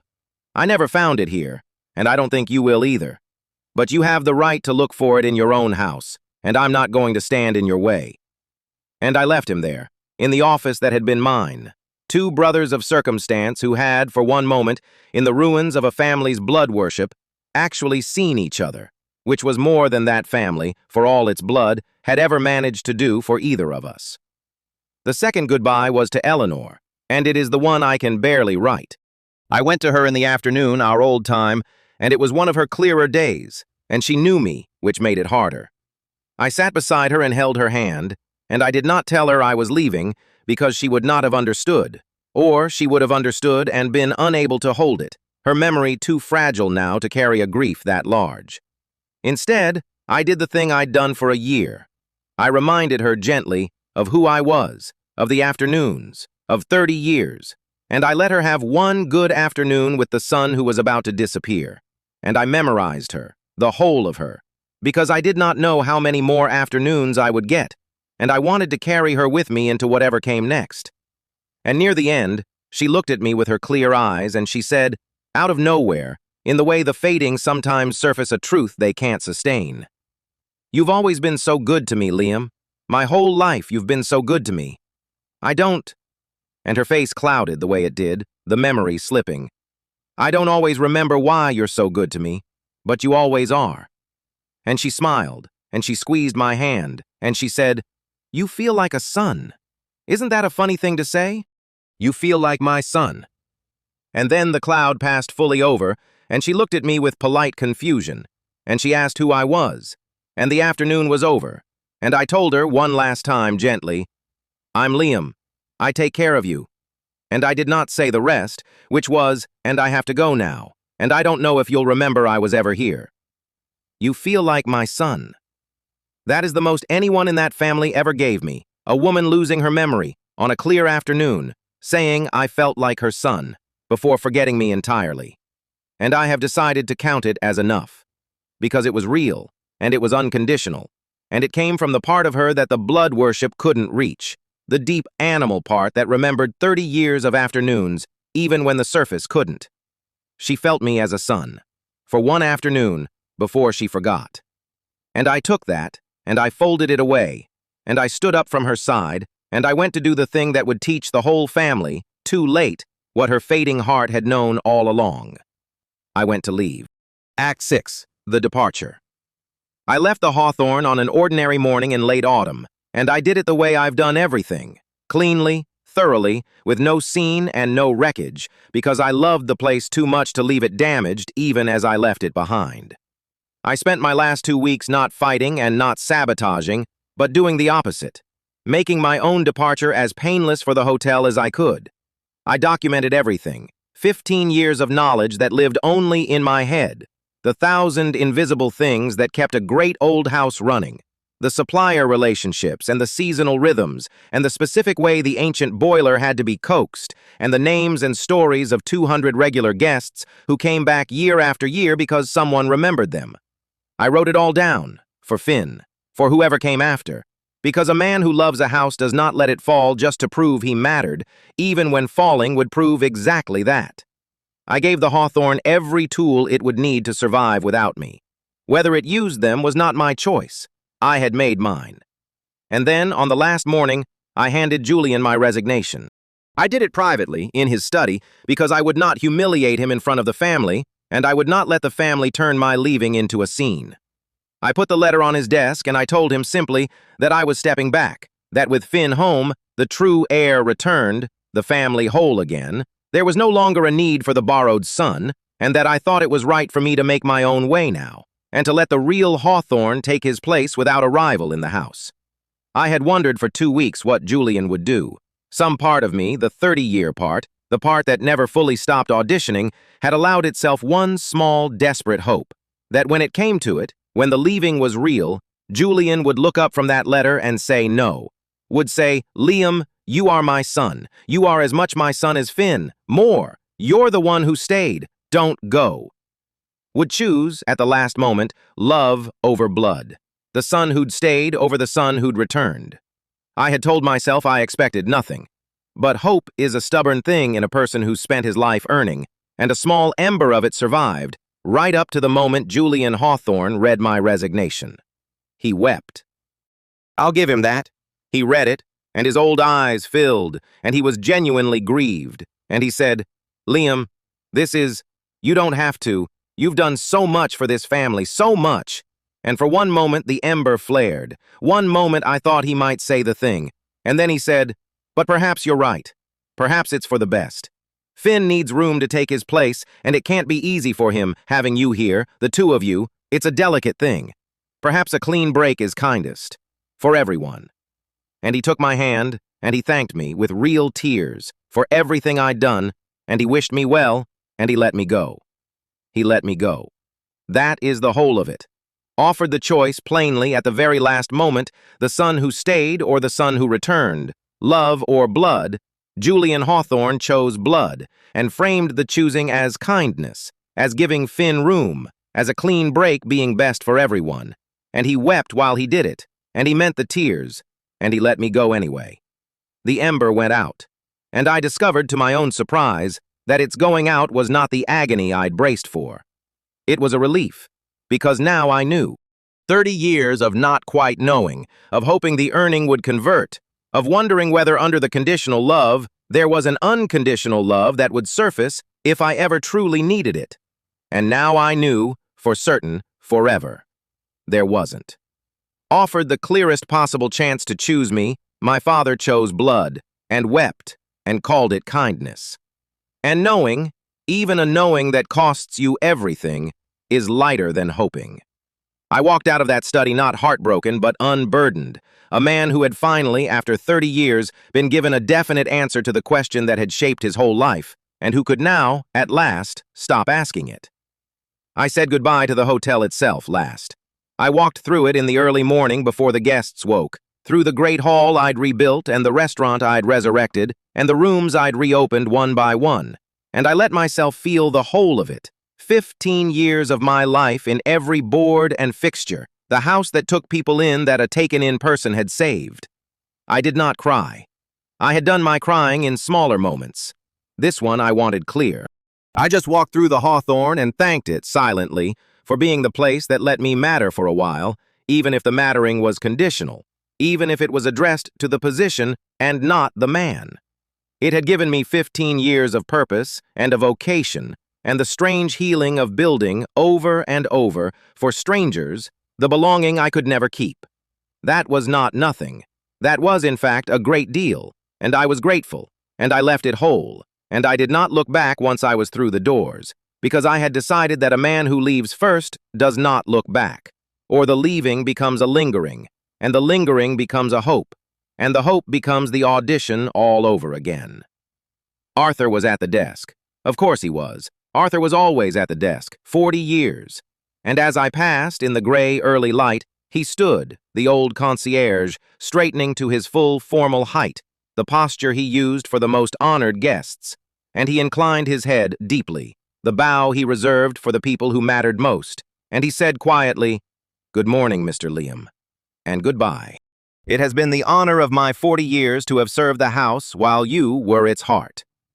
And I stopped, and I took the old man's hand, and I could not speak, and he understood, and he held my hand a moment, 40 years steady, and then he released it, and I walked out of the Hawthorne into the cold autumn morning, and behind me an old man behind a desk stood at attention for the departing son, the only one in the whole house who knew what was leaving.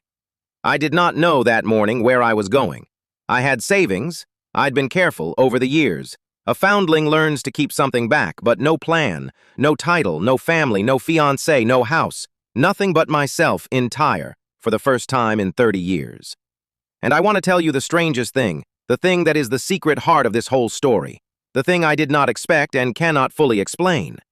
Walking out of the Hawthorne with nothing, into a cold morning, having lost the family and the vocation and the love I'd spent 30 years building, I felt, underneath the grief, which was real, a lightness so total it frightened me.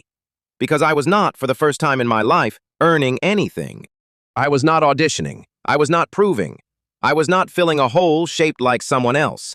I was just a man, walking down a street, belonging to no one and therefore, at last, to himself.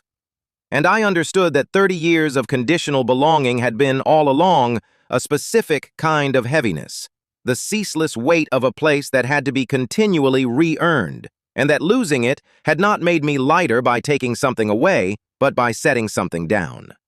I had set down the audition, and a man who has set down a 30-year audition walks very light, even into the cold, even with nothing, because he is carrying, for the first time, only himself.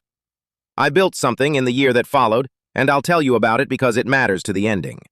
I did not build another empire, and I did not build it to prove anything to the Hargraves, because proving things was the old sickness, and I was done with it. I built something small and true and mine. I bought, with the careful savings of a careful foundling, a failing little inn on the edge of the city, a shabby, forgotten place with good bones and no future, boils of place I'd once been myself. And I did the thing I know how to do, the only thing, the thing my whole wounded life had turned into a vocation. I made it a house that takes people in. Small this time, warm, mine. A dozen rooms, a good kitchen, a fire in the hall, and a man behind the desk who remembered every guest's name and gave every lost traveler exactly the welcome he'd once been starving for. It did not make me rich. It made me something better than rich. It made me a person who belonged, at last, to a place that was his, not because he'd earned it against a rival, not conditionally, not as a placeholder, but simply, cleanly, ownedly his.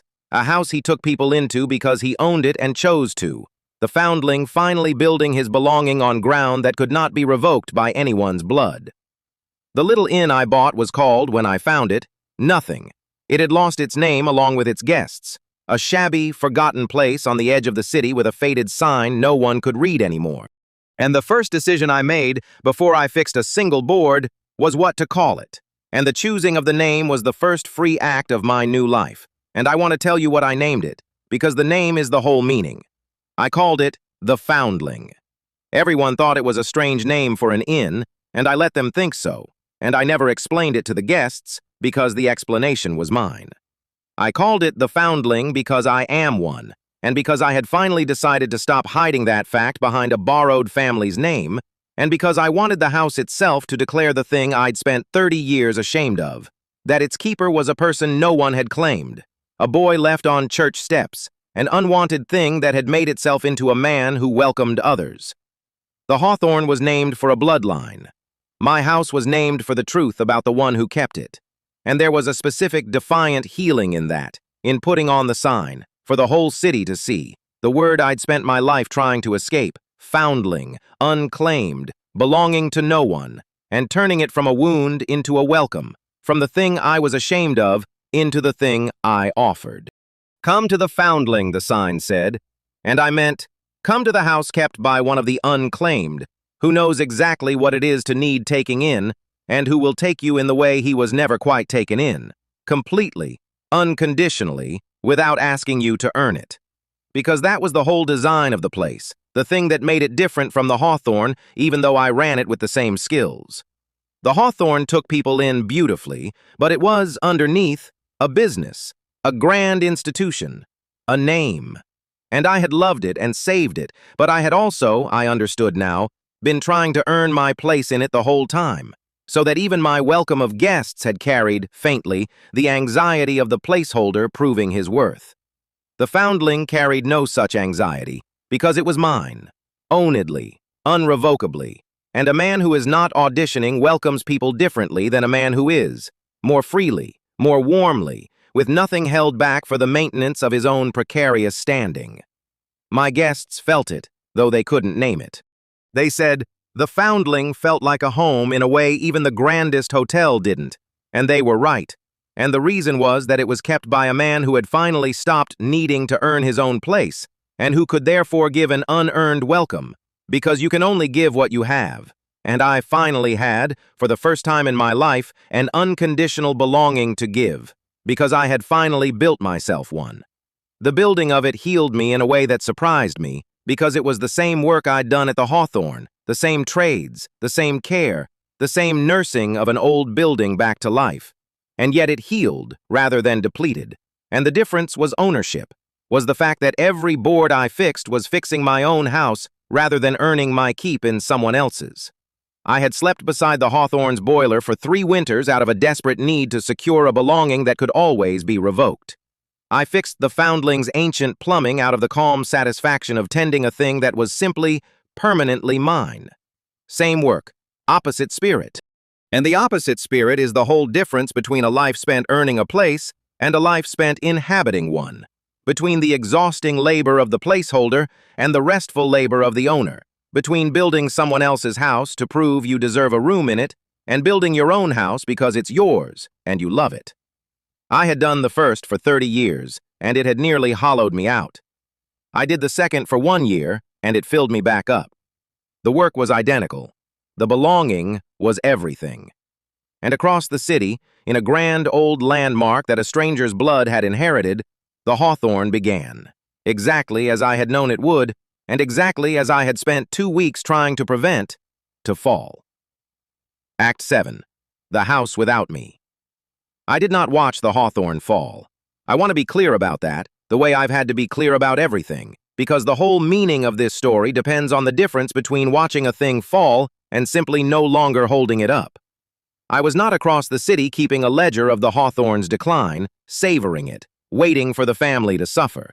I was building my little inn, learning my new guests' names, tending my small true belonging, and the news of the hawthorn's fall reached me the way news reaches anyone who has moved to a new life, secondhand, unsought, mostly through Arthur, who wrote me letters, old-fashioned actual letters in a concierge's careful hand, because Arthur had decided that someone should keep me informed, and that someone should be him. And Arthur's letters over that year told the story of a house losing its soul. It went the way I'd known it would, which is not to say I'd wanted it, because there is no satisfaction in watching a thing you love destroyed, even by people who deserve to lose it. Finn did what a man raised to value only money does with a warm thing. He converted it. He could not run the hawthorn, because running a house that takes people in requires loving it. And Finn had never been taught to love anything, and you cannot fake, over time, the 10,000 small acts of care that make a great hotel more than a building. So he did the only thing he knew. He began to sell it. Not all at once, that would have been simpler, and I could almost have respected the cleanness of it. He sold it in pieces, in the specific, slow strangling that destroys a legacy while pretending to save it. He sold the art off the walls, the good pieces, the ones that had hung in the Great Hall for 100 years, and replaced them with prints and pocketed the difference. He cut the staff, the expensive experienced ones, the ones who were the actual knowledge of the house, the ones I'd spent 15 years gathering, and replaced them with cheaper, greener people who didn't know the guests and didn't know the building and didn't stay. He let the maintenance lapse, because maintenance is a cost with no visible return, and a man who values only money cannot see the return on a boiler nursed through a winter. So the boiler I'd slept beside for 3 winters finally failed for real, in January, and pipes froze, and a wing had to be closed, and the closing of that wing was, Arthur wrote, the first time the guests began to whisper that the hawthorn was dying again. And it was dying again. The regulars, the 200 guests whose names and stories I'd carried in my head, who came back year after year because someone remembered them, began to notice that no one remembered them anymore. The specific magic of the hawthorn, the thing that made it more than a nice hotel, had been that it was a house that took people in, that welcomed you as a person and not a booking. And that magic did not live in the walls or the art or even the service. It lived in a foundling who knew what it was to be welcomed and had made his life's work the welcoming of others. When the foundling left, the magic left with him, because it had never been a system, it had been a soul, and you cannot inherit a soul, you can only be one. And Finn was not one, not for lack of worth, but for lack of ever having been given the love that grows one. The regulars stopped coming. The bookings thinned. The hawthorn began, that year, to slide back toward the fading relic it had been when I was a boy. The closed wings, the sad service, the genteel dying of a landmark the city was beginning again to speak of in the past tense. But the falling of the hotel is not the part that matters. The part that matters is the falling of the family, because the family was the thing the blood worship was supposed to make whole, and it did not make them whole. It hollowed them out. And I will tell you how. Because it is the exact measure of what they threw away when they let me go. Julian's heart failed in the spring. Not fatally, not that time, but seriously, a crisis in the night, the kind I had managed a dozen times over 5 years, the kind I had learned his medications and his rhythms and his specific warning signs for, so that I could catch it early and get him to the hospital before it became fatal. But I was not there. And no one had ever learned what I'd learned, because there had never been a need, because Liam had always handled it, and now Liam was gone.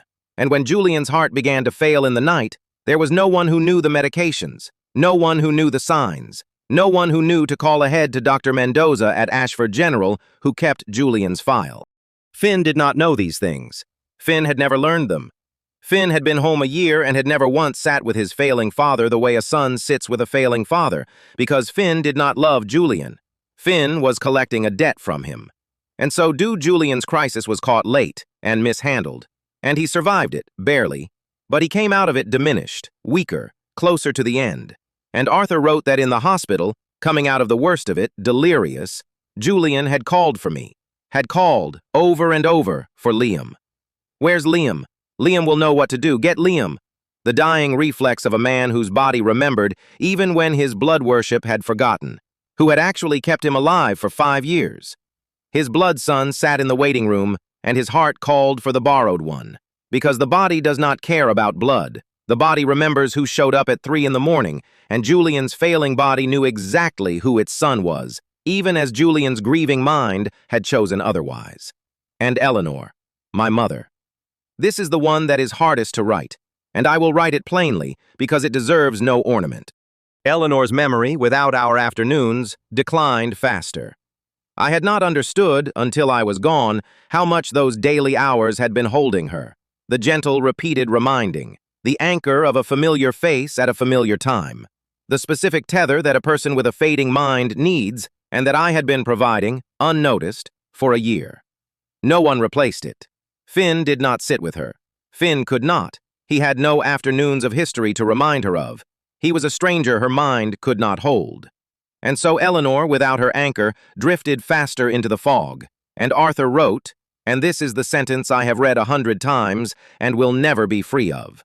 Arthur wrote that as her memory failed further, she began, more and more, to ask for someone. Not for Finn, the son she'd wept to reclaim. She asked, in her deepening fog, for the son who used to come in the afternoons. She didn't have my name anymore. The name was gone with so much else. But she remembered, in the deep animal part that the blood worship couldn't reach, that someone used to come every afternoon and be kind to her and remind her who she was, and she asked for him, the afternoon man, the kind one, the one who used to come, and no one could bring him because the one she was asking for was the son they'd let leave, and no one had the heart to tell a fading woman that the kindness she was reaching for had been shown the door in favor of the blood she could no longer remember wanting. "You feel like my son," she'd said on our last clear afternoon. And then she forgot me entirely. And then, in the forgetting, she reached for me anyway. Not by name, not by blood, but by the shape of the kindness, the afternoon man, the one who came. The deep part of her, under all the fog, under all the blood worship, knew who her son was. It had always known. It just could not make the surface agree, and by the time the surface might have, the surface was gone, and all that was left was a fading woman reaching, in the fog, for a kindness that had loved her enough to leave, rather than keep being told it wasn't enough. That is what the family threw away when they chose blood. Not a useful heir, not a good manager, a son. The one who would have caught Julian's heart and anchored Eleanor's mind and kept the soul in the house. The one who loved them, actually loved them, the way the body remembers and the blood worship forgets. They had a real son the whole time, and they let him walk out the door to make room for a stranger's blood, and now the blood sat in the waiting room while the father's dying heart called for the son who'd left, and the blood was a stranger the mother's mind couldn't hold while she reached in the fog for the afternoon man they'd sent away. The house was falling, but the house was only ever a symbol. The real fall was this, a family that had chosen blood over love, discovering, in the failing of a heart and the fogging of a mind, that love was the thing that had actually been holding them up, and that they had, with their own hands, lovingly, joyfully, calling it kindness, shown it the door. Arthur's letters deserve their own telling, because they were the thread that kept me connected to the falling house without pulling me back into it, and because the old concierge became, in that year, an unexpected teacher of the thing I most needed to learn. He wrote once a fortnight, in his careful, formal hand, on the Hawthorne's own stationery, until the new management changed the stationery to something cheaper, and then on plain paper that I think he bought himself, rather than write to me on the diminished thing the house had become. He wrote me the news of the fall, the sold art, the cut staff, the failing boiler, the thinning guests. But he wrote it without malice and without triumph, as a man simply keeping faith with someone he respected, reporting the weather of a house they both loved. And threaded through the news, always, was a kind of quiet wisdom that I came to depend on. The wisdom of a man who had watched 40 years of people come and go from a house whose whole business was the coming and going. "Do not grieve the house too much, Mr. Liam," he wrote in one letter, when I had written back something mournful about the failing boiler. "A house is only ever the people in it, and the people you loved are not the house. You are grieving the boiler as if it were your father. It is not your father. Your father is a frail old man in a wheelchair who is beginning, I think, to understand what he has done, though he cannot yet say it. Grieve the man if you must grieve. Do not grieve the boiler. The boiler was only ever the place you loved him in, and the place is not the love." I read that line 100 times, because it was the exact thing I needed to understand to make my eventual choice. That the hotel and the family and the persons were three different things, and that I could lose the first two and keep the third, and that grieving the building as if it were the people was a confusion that would keep me chained to a falling house when what I actually loved was two aging human beings who could be loved anywhere. And in another letter, near the end, when I had written to ask whether I was wrong not to come back and save the hawthorn, for I did wonder, some nights, whether letting the house I'd saved fall was a kind of abandonment, whether love should have fought harder, Arthur wrote the thing that settled it. "You ask if you should come back and save the house. I will tell you what 40 years behind this desk has taught me. A house cannot be saved by a man who has to be begged to save it, because a house saved out of obligation dies again the moment the obligation lifts. You saved the hawthorn once because you loved it freely, and freely is the only way anything is ever really saved. If you came back now, begged, out of duty, to save a house that broke your heart, you would be saving it the way a slave saves his master's field, and the house would feel the difference, and the guests would feel the difference, and it would not be the hawthorn you built, it would be a beautiful thing kept alive by a resentment, which is no life at all. Do not come back to save the house, Mr. Liam. If they want the house saved, let them learn to love it enough to save it themselves, or let it fall. What you can save, what only you can save, is the two old people who raised you, and you can save them anywhere, in any house, because they were never the hawthorn either. Save the people. Let the house go. It is only walls, and you are only free if you can tell the difference between the walls and the love that once lived in them." I have kept every one of Arthur's letters, and I read them still, because they are the record of a friendship that asked nothing and gave everything. The friendship of an old man with no blood in the matter and nothing to gain, who simply decided that someone should keep faith with the departed son and that he would be that someone. Arthur did not save the hawthorn. He was one man behind a desk, and the fall was larger than any desk. But Arthur saved me in a way, through those letters, kept me tethered to what I loved, without letting me be dragged back into what had wounded me, taught me the difference between the walls and the love, and gave me, fortnight by fortnight, the wisdom I needed to eventually make the choice that saved the people and released the house. When Arthur finally retired 2 years later, an old man at last, I brought him to the foundling, and gave him a room, and let him stand sometimes behind my small desk, welcoming my guests with 40 years of dignity, because a man who keeps faith like that should end his days somewhere warm, in a house that takes people in, beside the son he was right about all along. Arthur ended that letter, the one about Eleanor reaching for the afternoon man, with a single line in his careful old hand that I have kept framed, because it is the truest thing anyone ever wrote about what happened. "They are learning, Mr. Liam," Arthur wrote. "The thing that houses only ever learn by losing. That blood is what a family is made of, but love is what makes it hold. They chose the making and lost the holding. And now they are a family, whole in blood and falling apart in every other way, discovering far too late that the son they could forget was the only thing that was ever keeping them from forgetting themselves." Act 8. The Ones Who Come. They came to me at the end of that year, the ones who had let me go, and they came the way people always come when the thing they threw away turns out to have been the thing holding everything up, humbled, frightened, and far too late. Finn came first, which surprised me, and it surprised me more how he came, because he did not come as a rival or a collector. He came to my little inn on a gray afternoon and stood in the warm hall by the fire, this hard, cold man in the small, bright house I'd made, and he looked around at it, the dozen rooms, the good kitchen, the guests I knew by name, the specific warmth of a house that takes people in, and something in his face that had been armored for 30 years cracked all the way open. "You built it again," he said. "The thing you had. You just built it again. Smaller, from nothing, in a year." He shook his head slowly. "I took yours, the big one, the real one, and you just went and made another, and yours is—" He gestured at the fire, the warmth, the guests.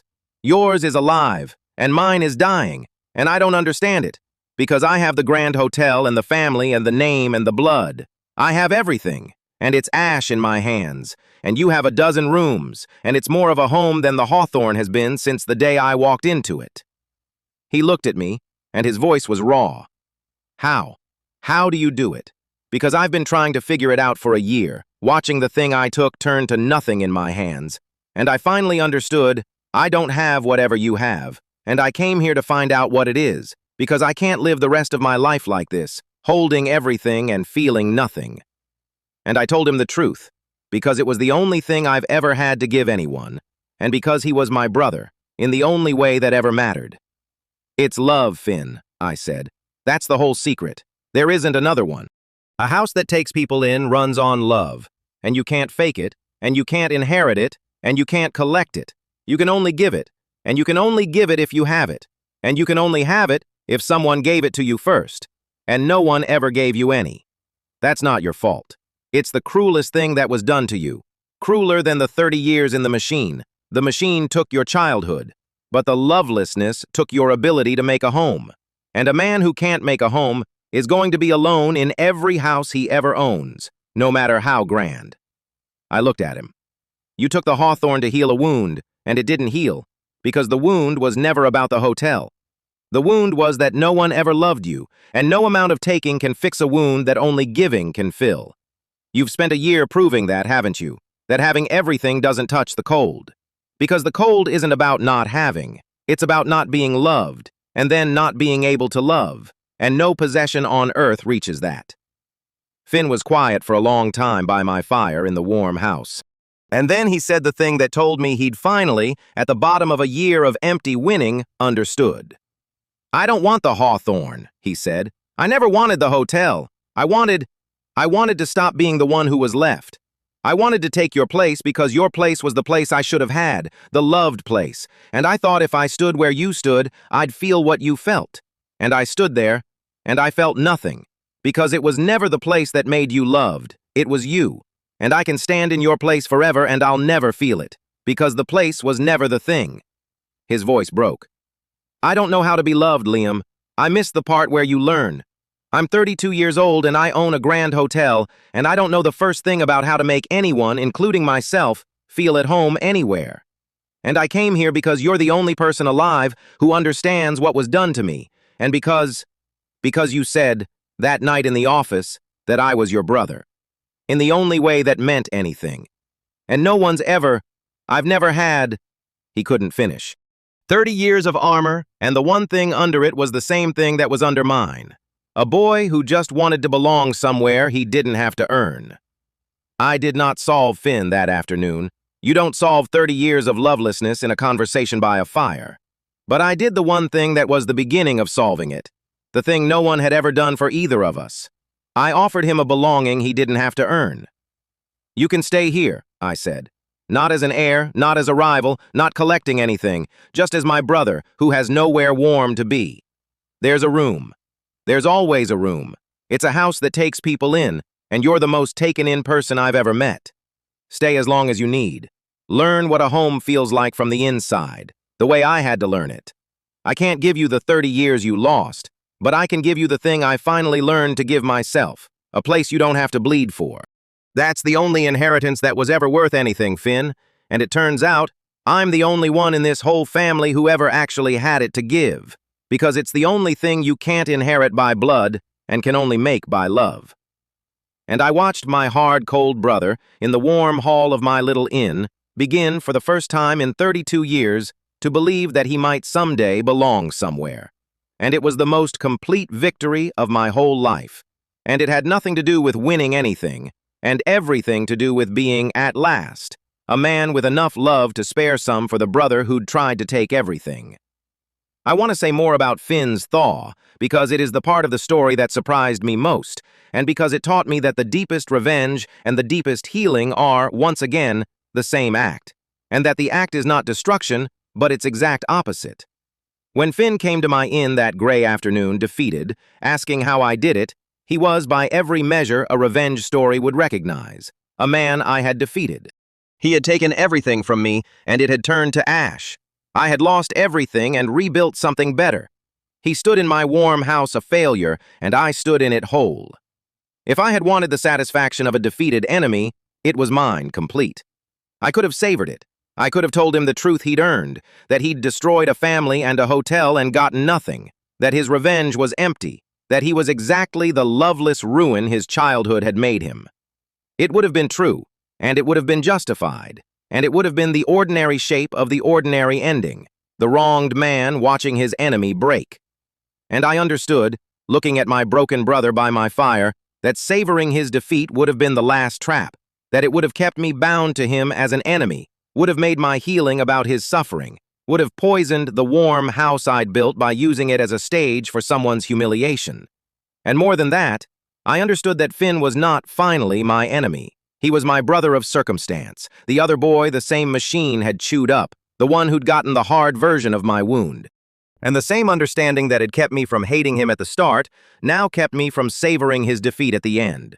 Because you cannot savor the defeat of a person you truly understand. Because understanding dissolves enemies into people, and a person in pain is not a victory to savor, but a wound to tend, even if the person once tried to destroy you. So I did the thing that was the opposite of revenge and turned out to be the deepest version of it. I took him in. I offered the man who'd tried to take everything from me a room in the house I'd built, a belonging he didn't have to earn, the exact thing neither of us had ever been given.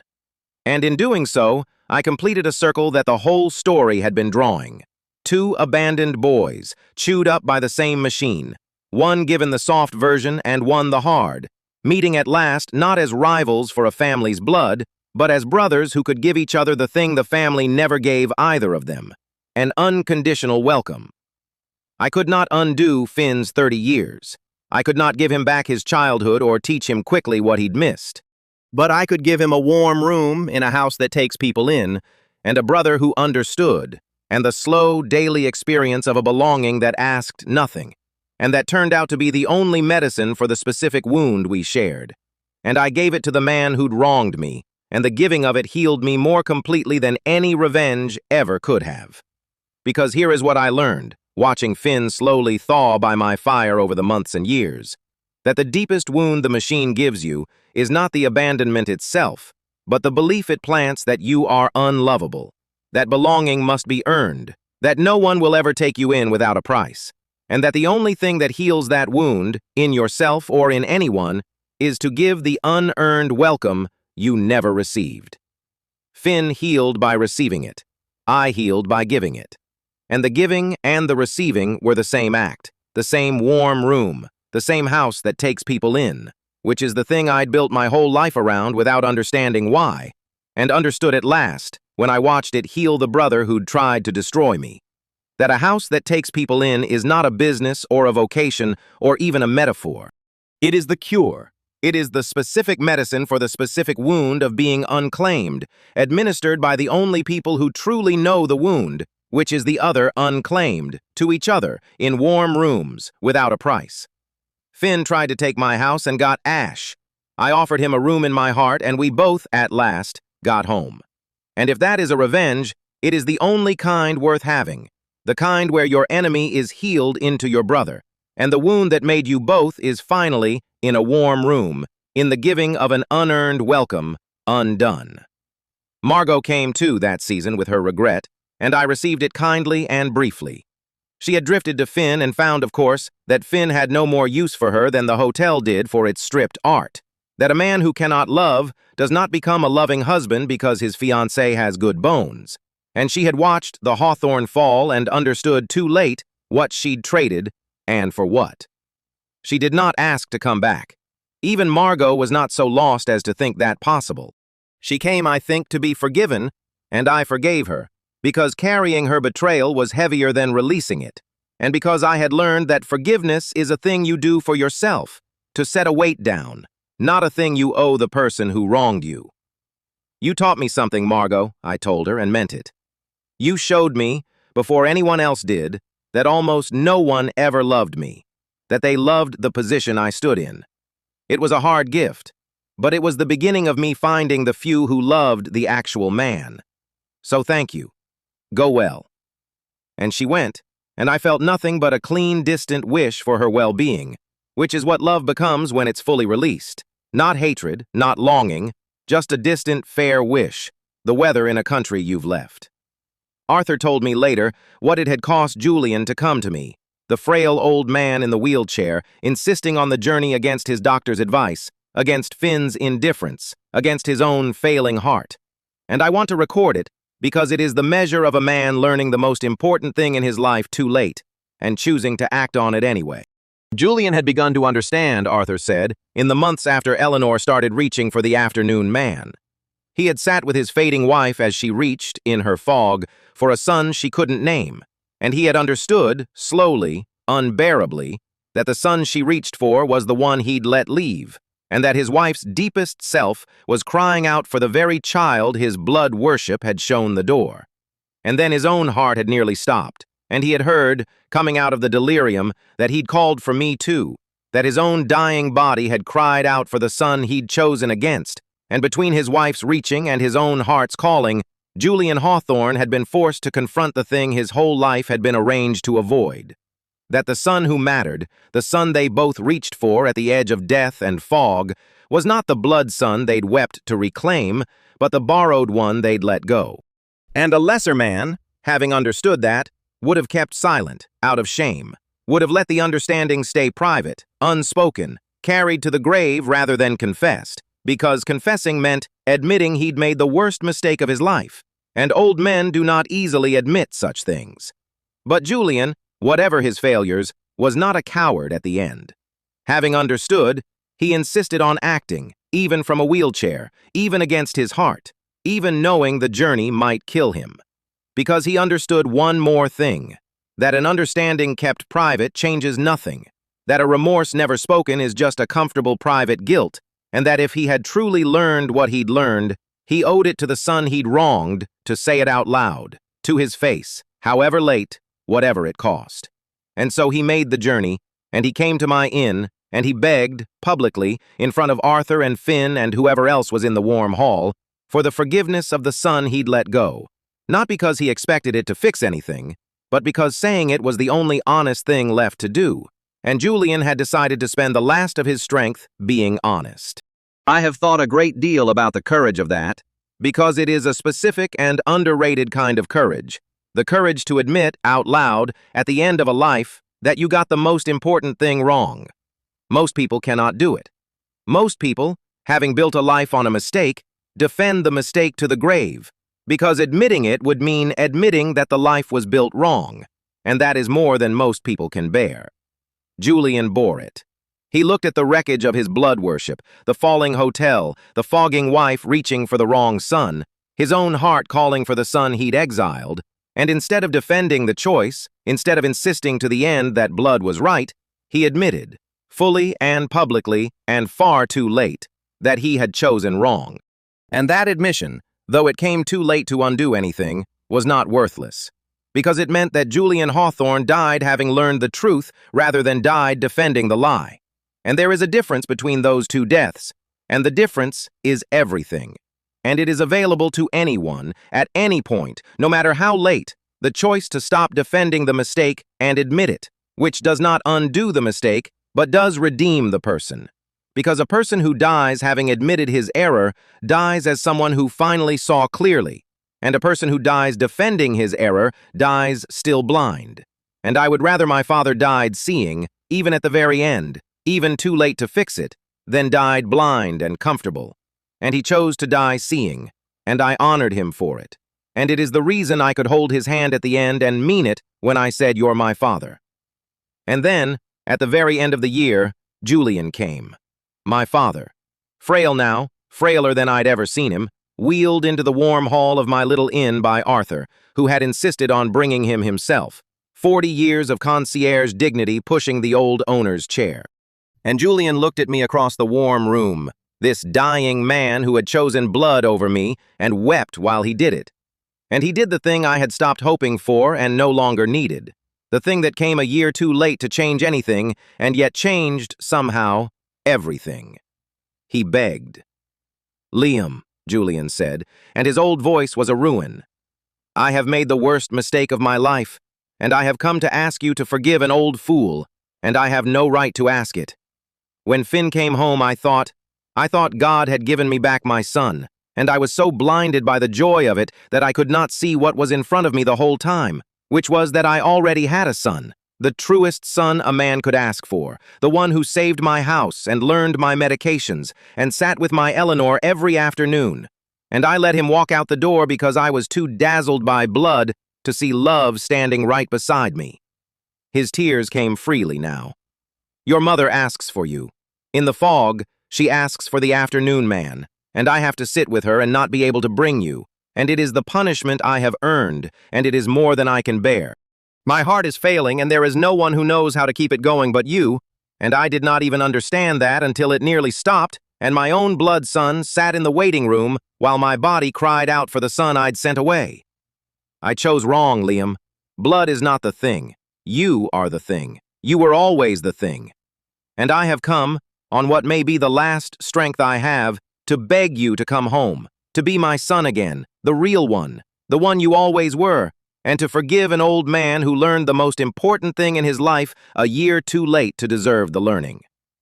And I stood in the warm hall of the house I'd built, before the father who'd let me go and now begged me back, and I felt the whole of my 30-year audition, and its ending, and my leaving, and my grief, and my strange new lightness all resolve at last into the single choice that this whole story had been walking toward, the choice that was mine now, finally, entirely mine, in a way the choosing had never been for the borrowed son who spent 30 years being chosen against.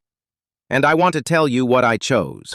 But first, I want you to understand that whatever I chose, I had already won, not by being begged, though I was begged, but by having become, in the year of my leaving, a man who no longer needed the begging.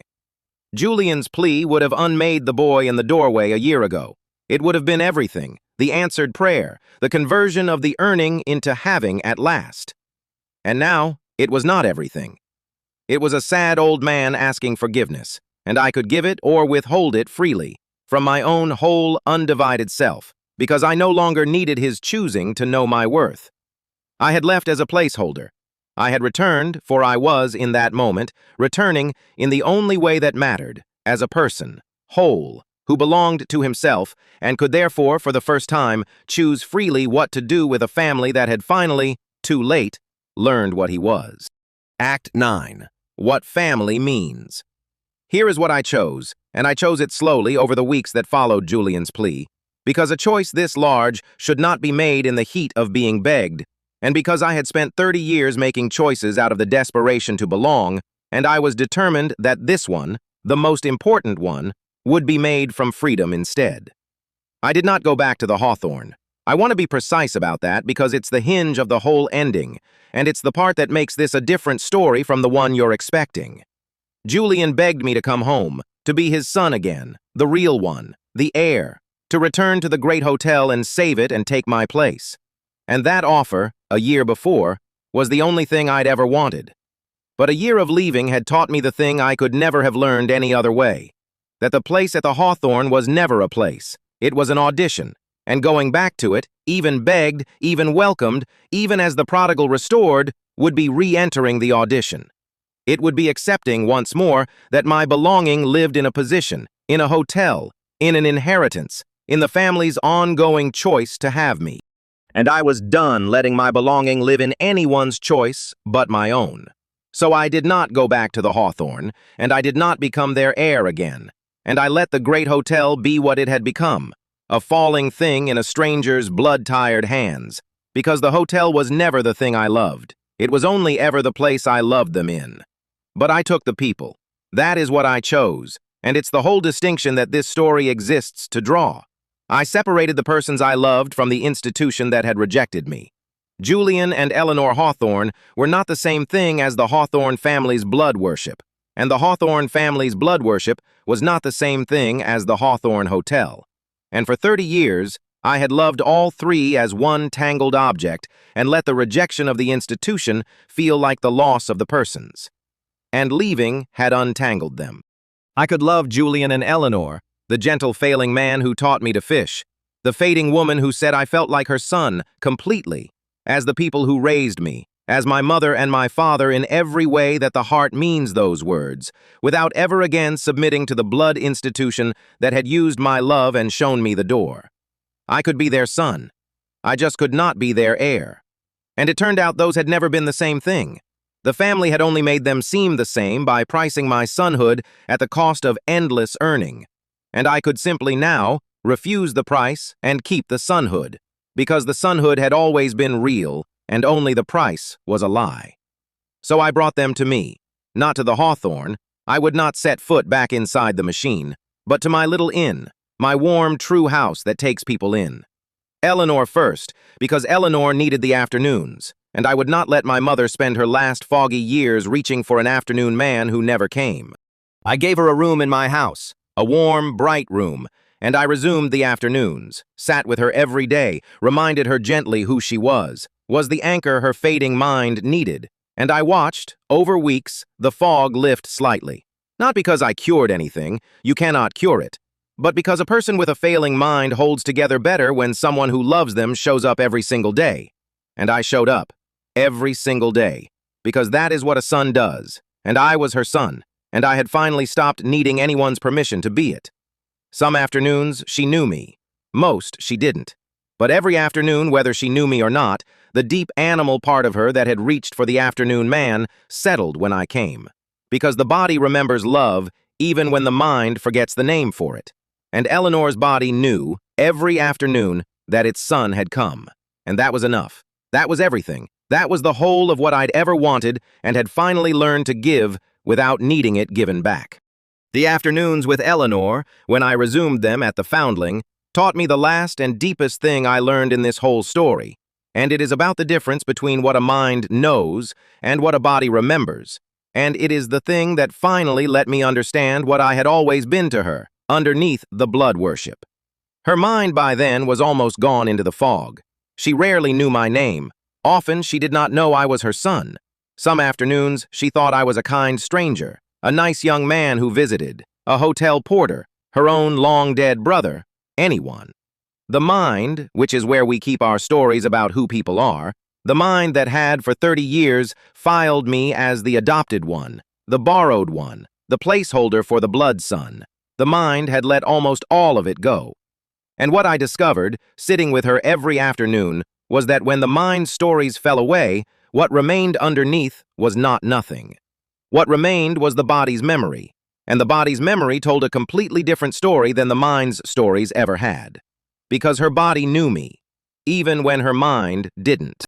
I would come into her room, and whatever her mind believed about who I was, her body would settle, her breathing would ease, her hands would unclench, her whole frame would relax into the specific safety that a body feels in the presence of someone it has been loved by for 30 years. She did not know my name, but her body knew my footsteps. She did not know I was her son, but her body knew I was the one who came, the safe one, the afternoon one. And I understood, watching her body remember me even as her mind forgot me, that the body keeps a truer record than the mind, because the mind keeps stories, and the body keeps love.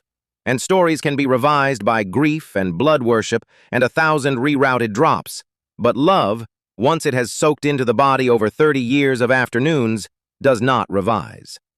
Her mind had spent 30 years filing me as the fake son. Her body had spent 30 years being loved by me and loving me back. And when the mind's filing dissolved into fog, the body's love remained, unrevised, unconditional, true. This is why she reached for the afternoon man in her fog. Not because her mind chose me over the blood son. Her mind was past choosing anything. She reached for me because her body, stripped of all the stories, remembered the one who came, the one who was kind, the one who was safe. And the body's memory did not care about blood, had never cared about blood, had only ever recorded who showed up and how it felt to be near them. And near me, for 30 years, her body had felt safe and loved. And so her body reached for me, the afternoon man, when everything else was gone, which means that underneath the 30 years of blood worship, in the deepest and truest record a person keeps, Eleanor Hawthorne had known all along who her son was. Her body had known. It had recorded, afternoon by afternoon, 30 years of a love that the mind's stories overruled, but the body never doubted. And when the overruling mind dissolved, the underlying truth surfaced at last. That her body had considered me her son the whole time, regardless of what her grieving, story-keeping mind believed, because the body files love, and love had made me her son 1,000 afternoons before blood ever came home to unmake it. I sat with her every afternoon until she went, and I did not need her to know my name, because I had learned that the name was the mind's business, and the mind was gone, and what remained was better than the name, the body's unrevised 30-year record of having been loved by me and loving me back. On her last afternoon, she did not know who I was in her mind, but she held my hand, and her body settled all the way into the deep safety of the afternoon man, and she said to the kind stranger she thought I was, "You always come, whoever you are, you always come." And I said, "I always will."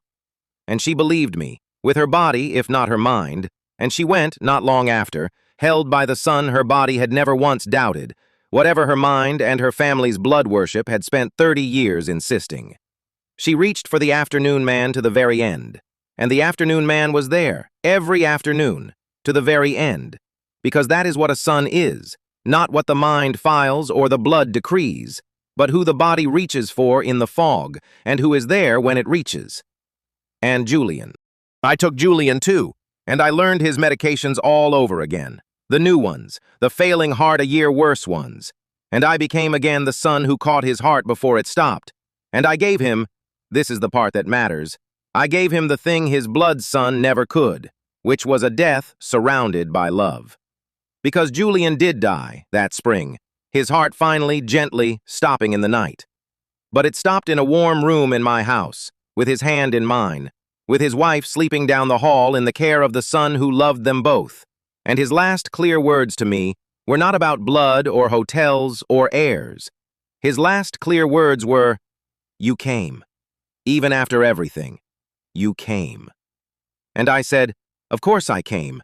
You're my father." And he smiled and he said, "I know that now. I'm sorry it took me so long to know it. But I know it now, at the end. And knowing it, I can go." And he went, held by the son he'd sent away, having learned, a year too late but not too late for the dying itself, the thing his whole blood worship had blinded him to, that the son who came was the son he had, and that came is the only thing family has ever actually meant. Finn stayed. My brother of circumstance lived at my inn for that whole year and beyond, and slowly, the way frozen things thaw, learned what a home feels like from the inside. Not by owning one, he'd tried that and it turned to ash, but by living inside one made of love, and letting the love, a little at a time, teach a 32-year-old boy the thing he'd missed. He did not become warm quickly, or fully, or ever completely. 30 years of cold does not fully thaw.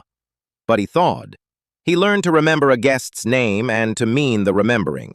He learned, watching me sit with Eleanor, what a son looks like, and he began, haltingly, to sit with her too. Not because she was his blood mother, which she was, but because he was learning, at last, to love. And love, once it starts, does not stay in its assigned channels. By the end, Finn was more of a son to Eleanor in her last fog than his blood had ever made him, because he'd finally been given the thing that makes a son, which was not blood and not a hotel, but a home that took him in and a brother who showed him how. The Hawthorne, the hotel, we let go. It was sold in the end to a chain, and it became a nice, efficient, soulless box with the old name on it, and I felt a clean, distant grief for it, The way you grieve a place you loved that has become something else. And then I let it go too, because it was never the thing. It was only ever the place. And I had the people now, and the people were the thing. It comes down, in the end, to a sentence I said to no one, in a doorway a year before, watching a family reunite around a stranger's blood. I'm the fake one they raised, and I'm the only one who loves them. I was right about the second part and wrong about the first, and it took me a whole story to understand the difference. I was the only one who loved them, that was true, achingly true, and the year proved it. The blood son collected a debt, and the fiancé chased a position, and the family chose a bloodline. And through all of it, only the borrowed son actually loved the actual people. The way you know love is real by what it does at 3 in the morning and on foggy afternoons and beside failing hearts. That part was true. But I was wrong to call myself the fake one, and the whole story is the correcting of that word. Because I was not the fake son. I was the real one. The blood son was the biological one, and the biological one is not the same as the real one, and the family spent a year and a father's death and a mother's fog learning the most expensive lesson there is. That real is not made of blood. Real is made of showing up. Real is the afternoon man the fading mind reaches for. Real is the hand that holds the failing heart at 3 in the morning. Real is the one who stays, who loves, who comes even after everything. Blood is what a family is made of, but love is what makes it real. And I was the realest son that family ever had. And I spent 30 years believing I was the fake one because they'd priced my sonhood at an audition I could never win. And the day I stopped auditioning, the day I left, the day I refused to compete for a place love should never have to compete for, I discovered that I'd been the real son all along, and that the only fake thing in the whole story was the idea that blood could make someone real who wouldn't show up, or fake someone who would. I run my little house that takes people in still. My mother lived out her fog in a warm room down the hall until she went, peacefully, 2 springs after Julian, reaching for the afternoon man to the very end, and finding him there every single day. My brother Finn runs the kitchen now, and remembers the guests' names, and is thawing, slowly, into a person who might, someday, make a home of his own. And I am, at last, exactly the thing I spent 30 years trying and failing to earn, and finally got the only way it can ever be gotten, which is by giving it away. I am a son, and a brother, and the keeper of a house that takes people in, and I belong, not conditionally, not on approval, not as a placeholder for someone else's blood, but simply, ownedly, unrevocably, because I stopped waiting to be chosen and started choosing.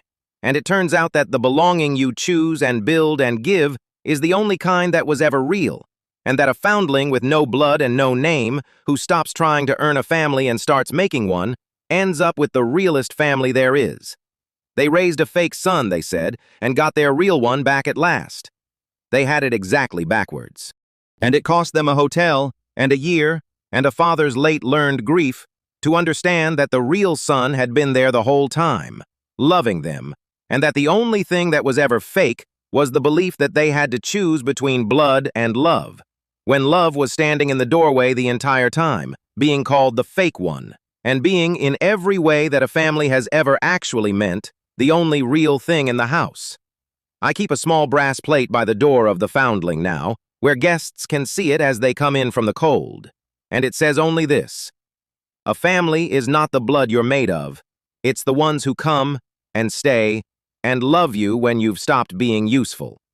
Every lost traveler who reads it as I take them in reads, without knowing it, the whole of what a returned son and a fogging mother and a failing father and an old concierge and a thawing brother taught me across the hardest and best year of my life. I was called the fake son. I turned out to be the only real one. And the difference, the whole difference, the only difference that has ever mattered in the history of families, was never blood. It was who came. I came. I always came. And in a house that takes people in, kept by a foundling who finally learned he was allowed to belong, that is the only bloodline that has ever counted, and the only one I will ever need. The blood son came home and took the name and the hotel and the family's joy and got Ash, because Ash is what taking gets you. The foundling left with nothing and a single suitcase and got a home, a brother, a mother's last afternoons, a father's dying apology, and an old friend's 40-year faith, because home is what giving gets you. That is the whole ledger. Blood took and lost. Love gave, and everything real came home to it in the end. I would not trade my leaving for any inheritance in the world, because leaving is how I learned the only thing worth knowing, that the ones who love you are the ones who come, and that a house kept by someone who finally believes he's allowed to belong will never, as long as it stands, turn away a single soul who arrives in the cold looking, as I once looked, for somewhere they don't have to earn their welcome.